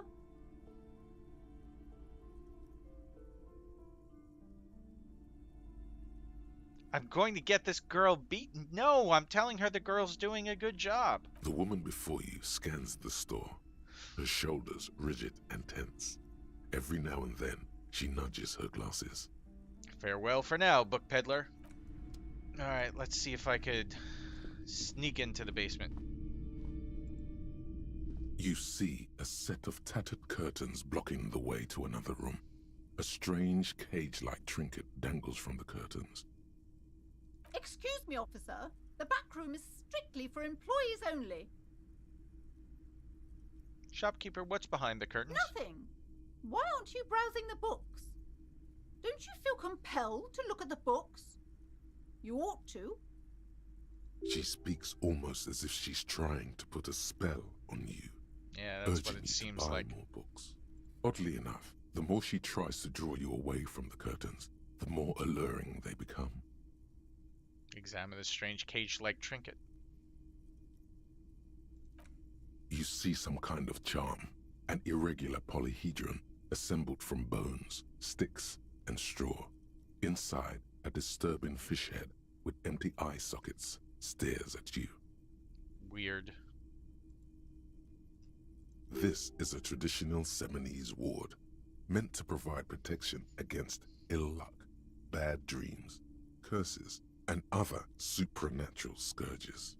And who are the Seminese? Inhabitants of Ile de Fantôme, the Seminine Islands down south. Oh, of course. Aside from poking at it suspiciously, there is nothing else to do with the fish head charm at this time. The curtains remain shut before you. Let's pull them open. Just as you're about to pull apart the curtains, the petrified voice of the shop owner cries out once more. Sir, don't touch that. I told you it's off limits for the customers. Her hand has closed around her pendant, her fingers nervously playing with the talisman. Parapsychologically speaking, we're done if you decide to open them. I won't be held responsible for the consequences. It's too dangerous. She looks away, mumbling. Why is everyone always messing with the curtains? Why can't they just buy books like normal people? I've heard there's a fridge there that I need. Everybody suddenly needs something from there. Leave the curtains be. It's what it wants. Ma'am, this is different. I'm a police officer. I need to get in there. Why? It's not like anyone was killed there. She stops abruptly as her hand flies over her mouth, baffled by her own bluntness. I'm sorry. I don't mean to be so impolite. Just please don't go there. I can't allow that. You'll only make things worse and unleash the powers. The curtains do seem frail suddenly, not robust enough to contain a slippery darkness. But I sense this place calling for me. I must investigate beyond the threshold. You do? My God, even more reasons not to mess with the curtains. Just step away, dear sir. I don't care. You can't stop me. I'll open them. No! Please just talk to me, officer.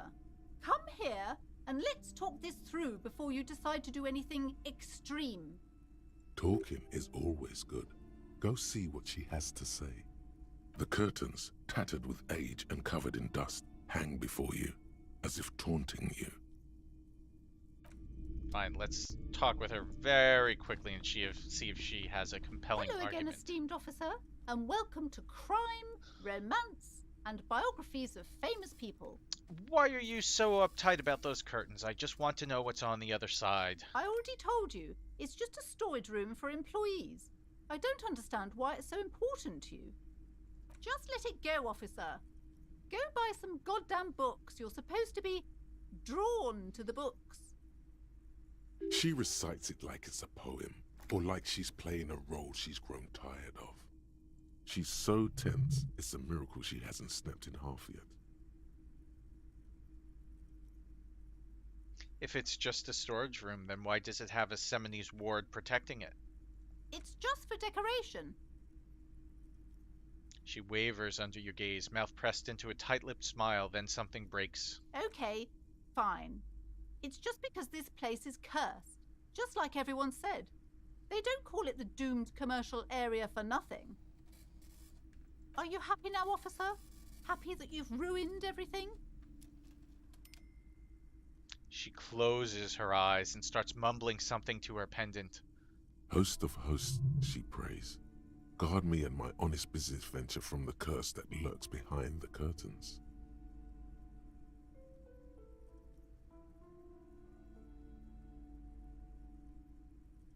How does this curse I don't care about the curse. I just want to get the corpse into a stupid refrigerator before it decays even further. How does this curse manifest itself? The curse is so much worse than you could imagine. It's a disease, eating at the very foundation. A shiver runs through the woman as she looks around the dimly lit store. It's the curse of financial distress, of ruin and bankruptcy.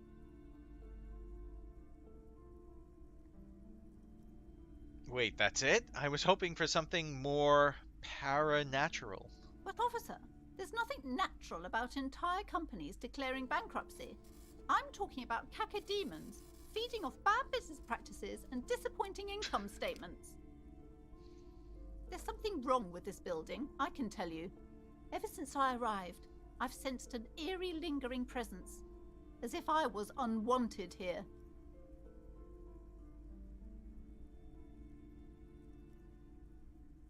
Why didn't you just tell me right away it's the curse? It's not good to talk about the curse, not in detail.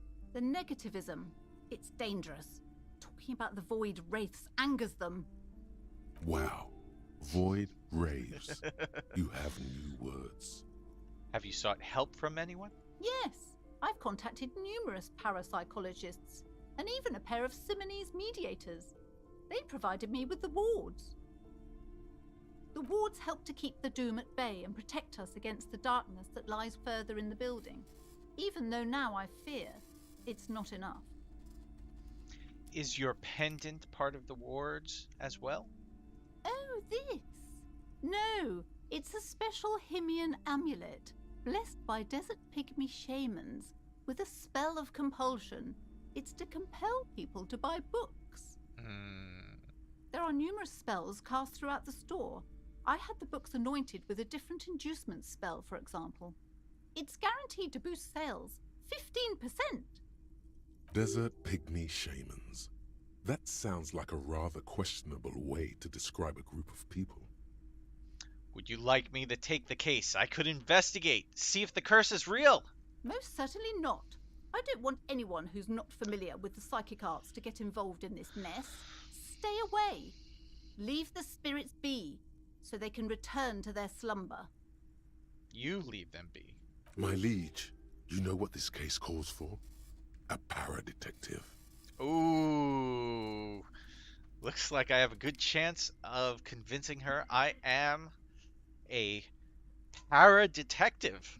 And you know, I do have a lot of experience, as you could see on my past Twitch videos, of investigating paranormal activity. It's pretty much what my primary focus is.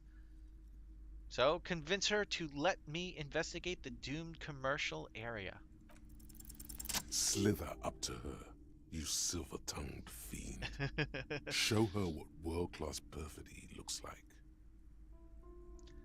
Ma'am, I came here to help. I've handled paranatural situations before. Are you sure? Don't think I haven't seen charlatans before. I have returned from the void, a paradetective from a long line of paradetectives. You're no paradetective. You look nothing like one. And you're clearly a drinker. Pardon me for being so blunt, but... You look like one.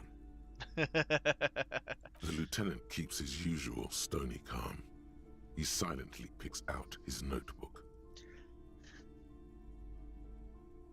I admit I've had my share of drinks, but only because the spectral realm is parapsychologically taxing. How do you know all this? Here we go.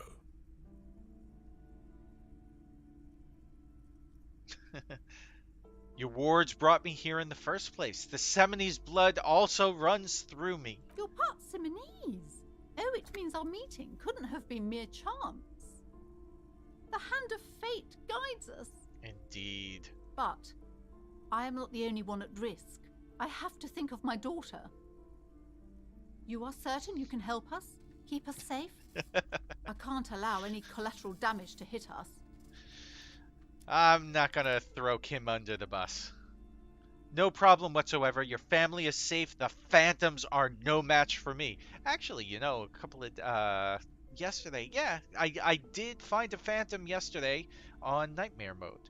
Was it nightmare mode? Yeah, I'm pretty sure I found a phantom on nightmare mode. So yeah, let's do this. If you promise, good officer, then you might be our last hope. Do you swear it? On my honor. Thank you, sir. There's one more thing I haven't told you about yet. The entity. Oh, the entity? Do not act surprised. You know of these things, sire. Of course, the entity, for I have sensed its presence. You have? The entity takes the form of a woman, a witch probably. I've suspected that she must be connected to the curse ever since I first saw her. Did you know that she lives inside the chimney? Chimney, the passage between heaven and hell, of course. Yes, that chimney is part of the building's central furnace, and it's enormous. She has barricaded herself behind some metal security curtains. God knows what she's doing there. Tofu makes a great point. The detective will identify what is haunting and then just leave the building, because that's what we do in Phasmophobia. Some unnatural magic, I assume. You should go find the entity and ask what happened to all the companies in the building. What is the source of this curse? Here's the key to the warded door behind the curtains. Take it. Oh, and please do return to me after you've looked round. I'm quite anxious to know what she has to say about the curse. What you discover in there. What you discover? Probably just office space. And the damn fridge. Don't be scared. I really don't care about the curse, but sure. Let's ask a few more questions about it. Okay, but please, only a few questions. You wouldn't want to disturb the spirits. Never mind, I know The everything. woman before you scanned. Okay. Alright. You see a set of tattered curtains blocking the way to another room. You see a dimly lit room full of dusty furniture and trash. A doorway stands in the back, covered in dozens of scary little Seminese wards, your shadow looming over it like an omen. Oh! A small, terrified "Oh!" escapes from Placence as she tries her best to look away, her round face buried in her hands.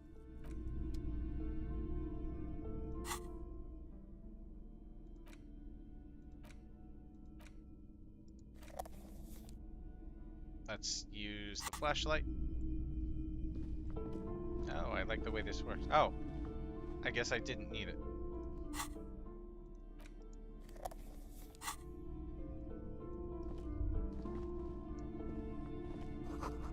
Ghostly silhouettes of hairdryers. Spooky. A vaguely androgynous portrait of a man.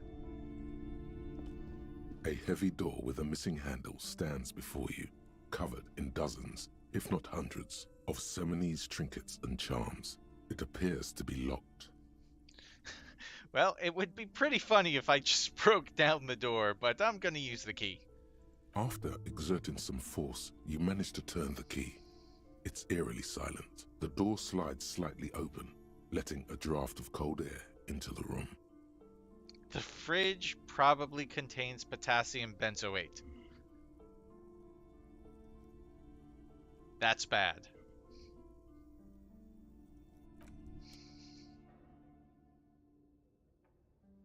Okay, this is not what I expected, but it looks like Kim has something to say. What is this place? Looks like a gym to me. Yes, but no one's been here in ages. I doubt the electricity still works.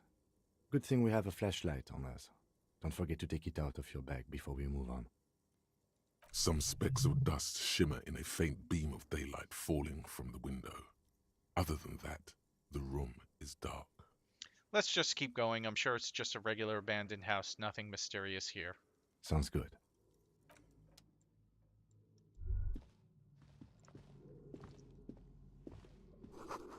Sand is dripping from a punch bag.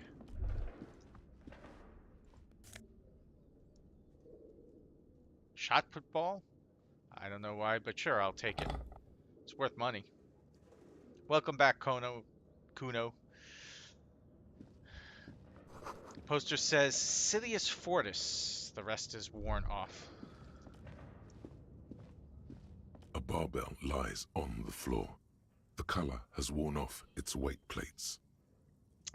Sorry, Kuno. I was just chatting with him before. I convinced him to help me find a fridge. It's 60 kilograms. Your triceps hum at the sight of these weights. Show the world what kind of beast it's dealing with. Lift them. There are no collars on the barbell. This is a safety hazard.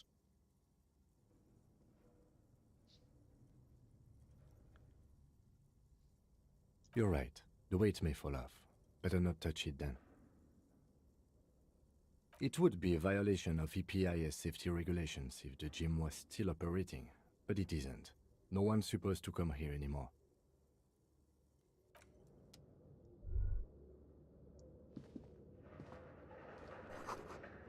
Worn out wall bars. They look unsafe. This is going upstairs. I need to go downstairs. It's dark. And the flashlight works a lot better if you hold it in your hand. Flashlight go in hand? Yes, you might even call it a feature of the universe that you need to hold tools to use them. That makes so much sense. Right. Now let's get to it. Some areas are inaccessible without your flashlight. After you've acquired it, go to your inventory and equip it in a held slot to continue exploring. You know, I had it in my hand before, and then it looked like I didn't need it. The hallway's blocked by old window panes and debris.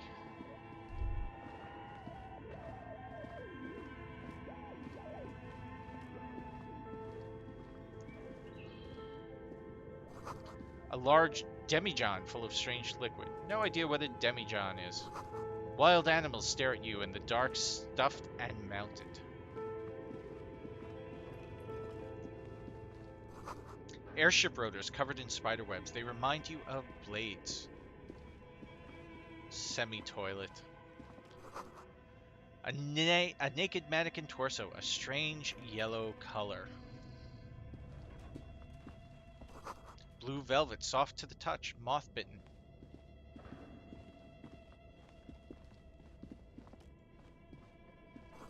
Steel rotor blades bearing a Slipstream logo.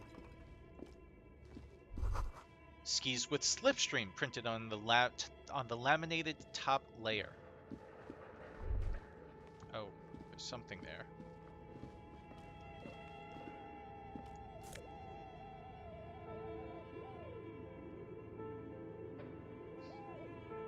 Production schedule filament memory? No idea what that is.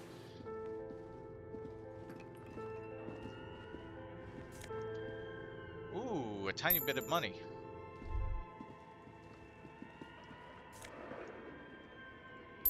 Even more money. I'm getting closer and closer to being able to pay that $140 bill. Your flashlight slides over an old green chalkboard covered in scribbles, sketches, and schemes like some ancient cave mural. Some of the writing has faded with age, but you can still make out sections here and there. Photos and drawings have been pinned to the board. I'll take a look at it later. Right now I need that fridge. This appears to be some kind of machine with a cube-shaped heart and a wired framework. The keyboard has a rectangular on-off button. A piece of paper still hangs from the printer. A radio computer. Just sitting here without anyone inside. What he means is that these things cost money. Why would anyone just leave it behind? But we are looking for a fridge, and we are pressed for time, so... On the other hand, it's not that I'm not interested in abandoned radio computers. This is the Ream Civic radio computer, model RC5120, equipped with a Feld mainframe and a Ream-compatible printer. I want that fridge. Is that better, Tofu? Scribbled across a notebook. Developers of the most advanced RPG in the universe. Oh, here we go. That's the fridge.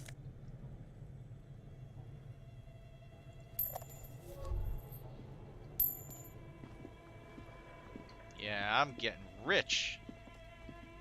You see a terrifying ice bear with a strange compartment in its belly. The door is covered in frost, and the bear's eyes are glowing red. I want the fridge because I'm the one who says there's the possibility that the deceased did not die from being hanged. The bear looks oddly realistic.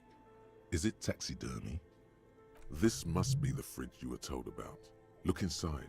See if it's big enough for the corpse. A gust of freezing cold air rushes to greet you. You hear a low grumble as the bear regulates itself. This is the inside of a refrigerator. The lieutenant takes a peek inside. His hand has found the holster of his gun. The shelves are empty. All you see are crumpled ice cream wrappers with the brand name, Revachol Ice City. A handwritten note has been attached to the door. The fridge is huge. This is clearly the fridge. It looks big enough for 2 corpses. It's certainly an eccentric choice, but it is capacious and cold enough, too. Your visual confirms you could fit 2 more bodies in the ice bear fridge. Shall we go and get the body, then? I'll take the head, you take the feet. The stairs won't be easy, but we'll manage. Okay, let's do this. The body is heavier than you expected and stinkier. It takes half an hour to get it down to the basement. Then 10 more minutes to stuff it into the fridge. The lieutenant takes a step back to admire your handiwork. Yes, sound effects. And they were a bit too loud too. And I have the sound actually set lower than the voice. So there doesn't even appear... Is that environment? I have music and environment and weather and UI down lower than the voiceover, but there's no sound effects setting. Beautiful. A dead body in an ice bear fridge. This is some of the best police work I've ever done. You have created an ice bear sarcophagus. Yeah, let's say that. Talk of the ice bear sarcophagus must not leave this room.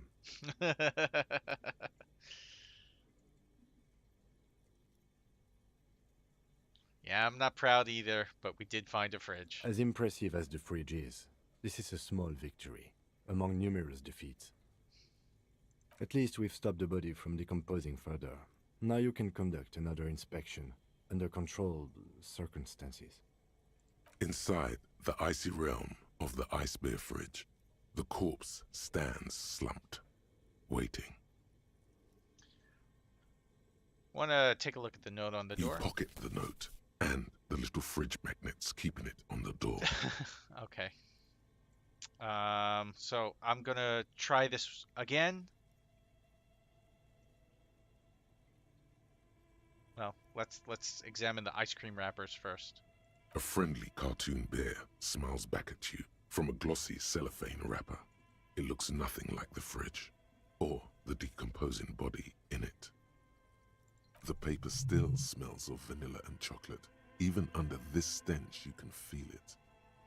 What is a giant bear-shaped fridge doing in an abandoned cellar in the first place?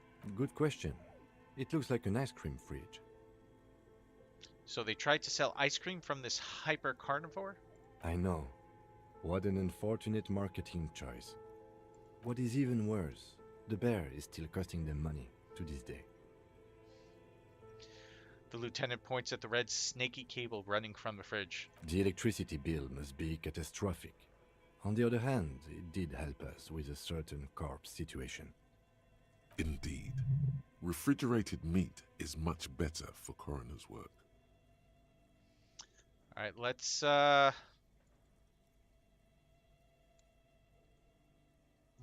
try to search the body one more time. Your arms reach out and your eyes close, as if by their own volition. It's dark all around. You feel cold, slippery flesh, first with your fingertips, then under the palm of your hand. What is this?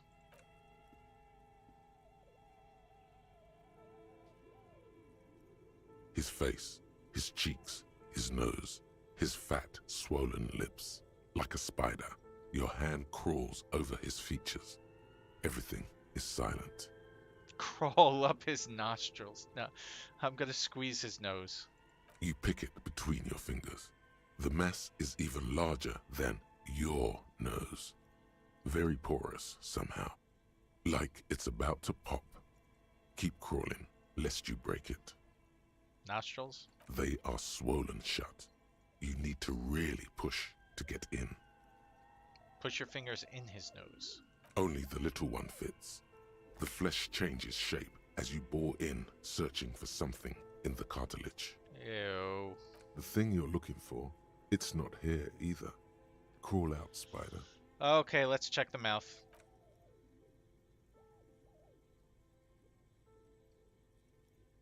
The oral cavity is cold and moist. A ball-like tongue attaches itself to the base of the mouth, lolling around like a scallop. Open your eyes and look. A vision of black and dark red death, pried open by your naked hands and studded with teeth. Looks like he's laughing. Death fumes rising from the throat, and there, in the back of his mouth, above the bell of the uvula, right in the soft palate. You see a hole, barely visible to the human eye. It is swollen shut, almost vanished. No larger than 0.4 centimeters in radius, the edges appear darkened. An abrasion collar. This is what we're after. I don't know what that is, but okay. I see it. Touch it with your finger, gently. A black trickle of liquid runs into his throat from the wound. Put your finger in. Your index fits right in there. A tight tunnel of flesh opens up. Tissue damage. Wide enough for 2 fingers. As you push both in, you reach through his mouth, right into his brainstem. Brainstem? Yes, that's what this part is called. Feel around first. The basal ganglia feels clumpy. What entered here has torn apart his reptilian complex. This man will never sleep again, never wake. Your fingers slide into the remains of his limbic system. There is no resistance. It's gelatinous. The slug-like structures are damaged too. The tearing extends deep into both hemispheres. Would have been nice if I had some gloves for this. This is what he used to regulate his emotions with. There's a cavity cut right between the hemispheres. The lieutenant answers with the sound of his pen on paper. Push deeper. Your fingers are all the way in now, reaching toward the inside of his skull. The cavity goes further, but the entry wound isn't wide enough for the rest of your hand to follow. Wriggle in? What, am I literally sticking my entire hand through this guy's mouth into his skull? Your fingers reach toward his skull. His cerebral cortex feels like jelly. Cold jelly. Strange fluid streams down your wrist as you push deeper until you feel it on the tip of your finger. Sharp, serrated material. The edges cut right into your skin.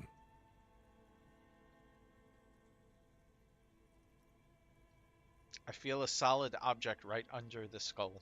Can you get to it?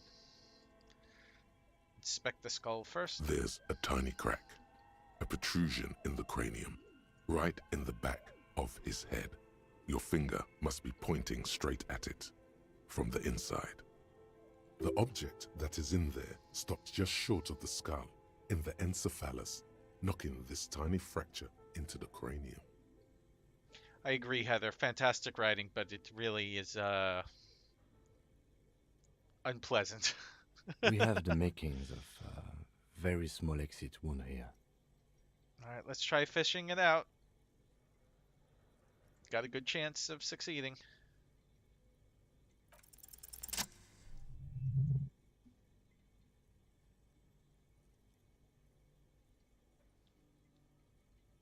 You pick the object between your index and middle finger. It feels sharp, like metal.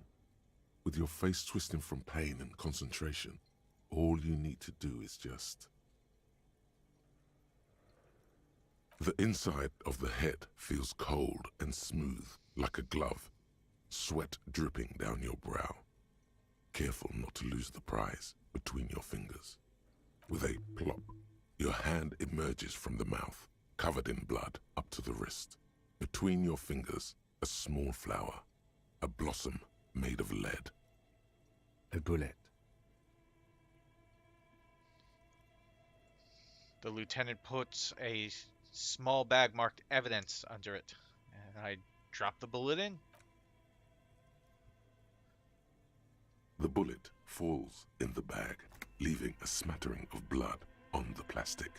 He raises the bag under his eyes and says, A non-caliber rifle. Some kind of brittle alloy. Fractured on impact. Tofu says, man, to think, if I had touched his business right away, I could have found the bullet. Perhaps, Tofu. But you know what? That's on me. What can I say?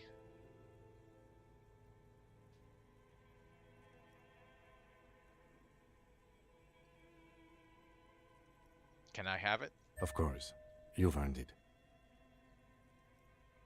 The lieutenant drops the bag in my bloody hand. It feels light. Looks like we need to add one more item to your injury list.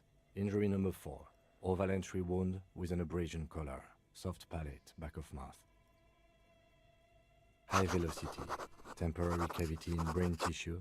Small exit wound on the occiput. How does that sound? Sounds about right. Opinion, fatal injury.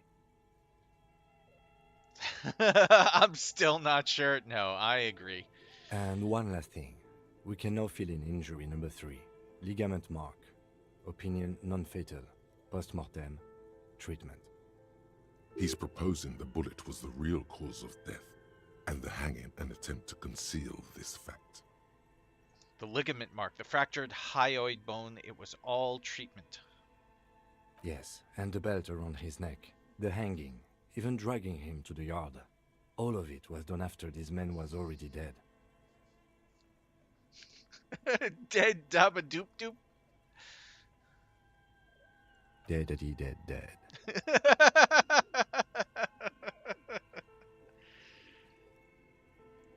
Well, sure, let's just say, aren't we jumping to conclusions? I've had this doubt since you showed me the tracks, officer. We could not account for why they carried him over. Why not march him? There was no satisfying explanation. There have been other signs too. Small things. We were right not to assign hanging as cause of death, as the perpetrators expected we would. No such luck for them. There is, of course, the very real possibility he was both shot and hanged. Maybe they just shot him while they hanged him. To put him out of his misery? It's possible, but it doesn't explain all the other dubious things here. Lack of struggle, primarily. I may be intellectually sloppy, but I prefer one theory at a time. And this just smacks of treatment to me. Who would do this? That's for us to find out. But this, it will make finding them just a little easier. Why would anyone do this? To hide something. The real killer? The real motivation? What really happened here? I think I need to wash myself. I agree. Oh, you really, really do. I am glad to hear you say that. Your room in the Whirling in Rags should come with a bathroom. Be sure to make use of it in the evening. Maybe the bullet holds more answers? Yes, we should take a closer look at it. I am certain it has more to tell us. This little thing could reveal much about the weapon that shot it. What happens next? We put him in a bag and carry him to the holding pen of my kinema.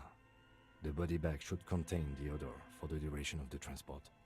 I would drive him to processing, but it's too late to do that today. I'll do it first thing tomorrow.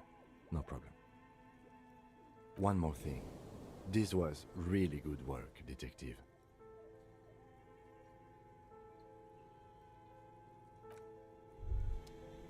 Okay, now I guess I need to figure out what's going on with this haunting, so to speak, before I can leave, or else the bookstore lady will get angry at me. Perhaps. Guillaume Lemillion. Bad news. Guillaume Lemillion did not become a cop. In 38, he went on a tour to the Sinyao province in Safre, where he died of autoerotic asphyxiation. His body was found hanging from a decorative dragon tree in his junior suite amid drug paraphernalia, unwholesome objects, and the Sylvia Trainer single, Wonderland, skipping in the background. And yes, you can take this as a metaphor for Revachol in the 30s, and also as a warning. Alright, what bonuses do I get from this?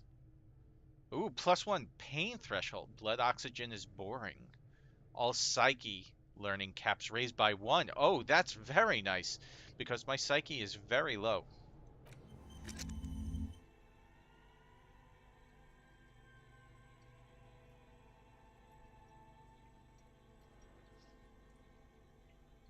And it looks like, though, I have to keep that in a slot in order to continue getting the bonuses. I'm not really sure, though, how that works. But yeah,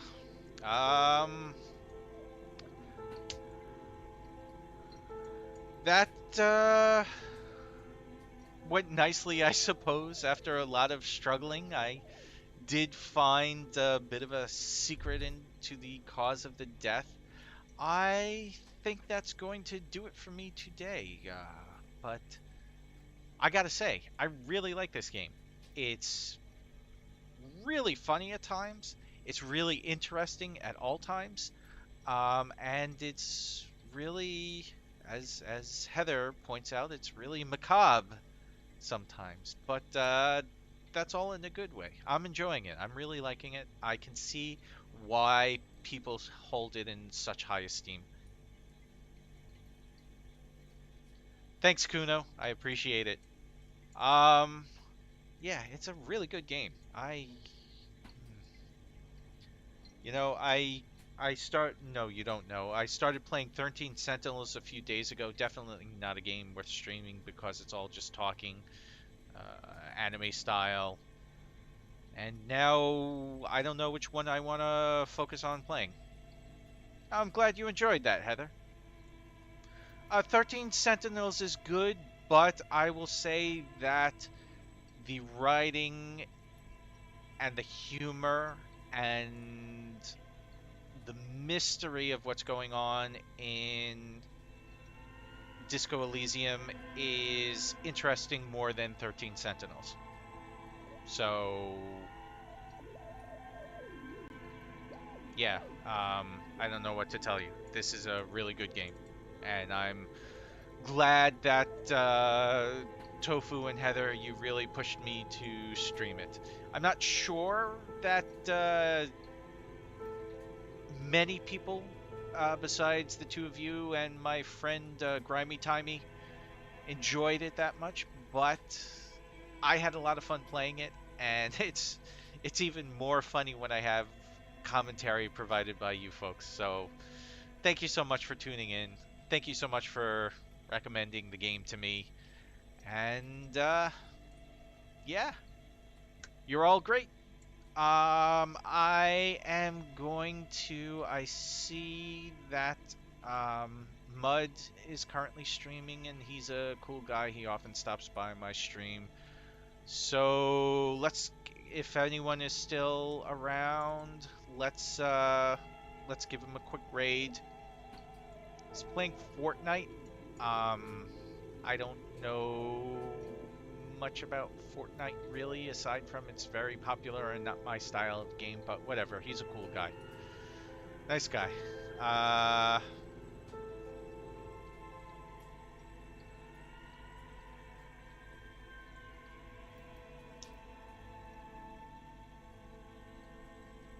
Yeah, but thanks everyone. I appreciate you all for stopping by. I hope you had a great time. We're gonna raid Mud, and until next time, be excellent to each other. Party on, dudes.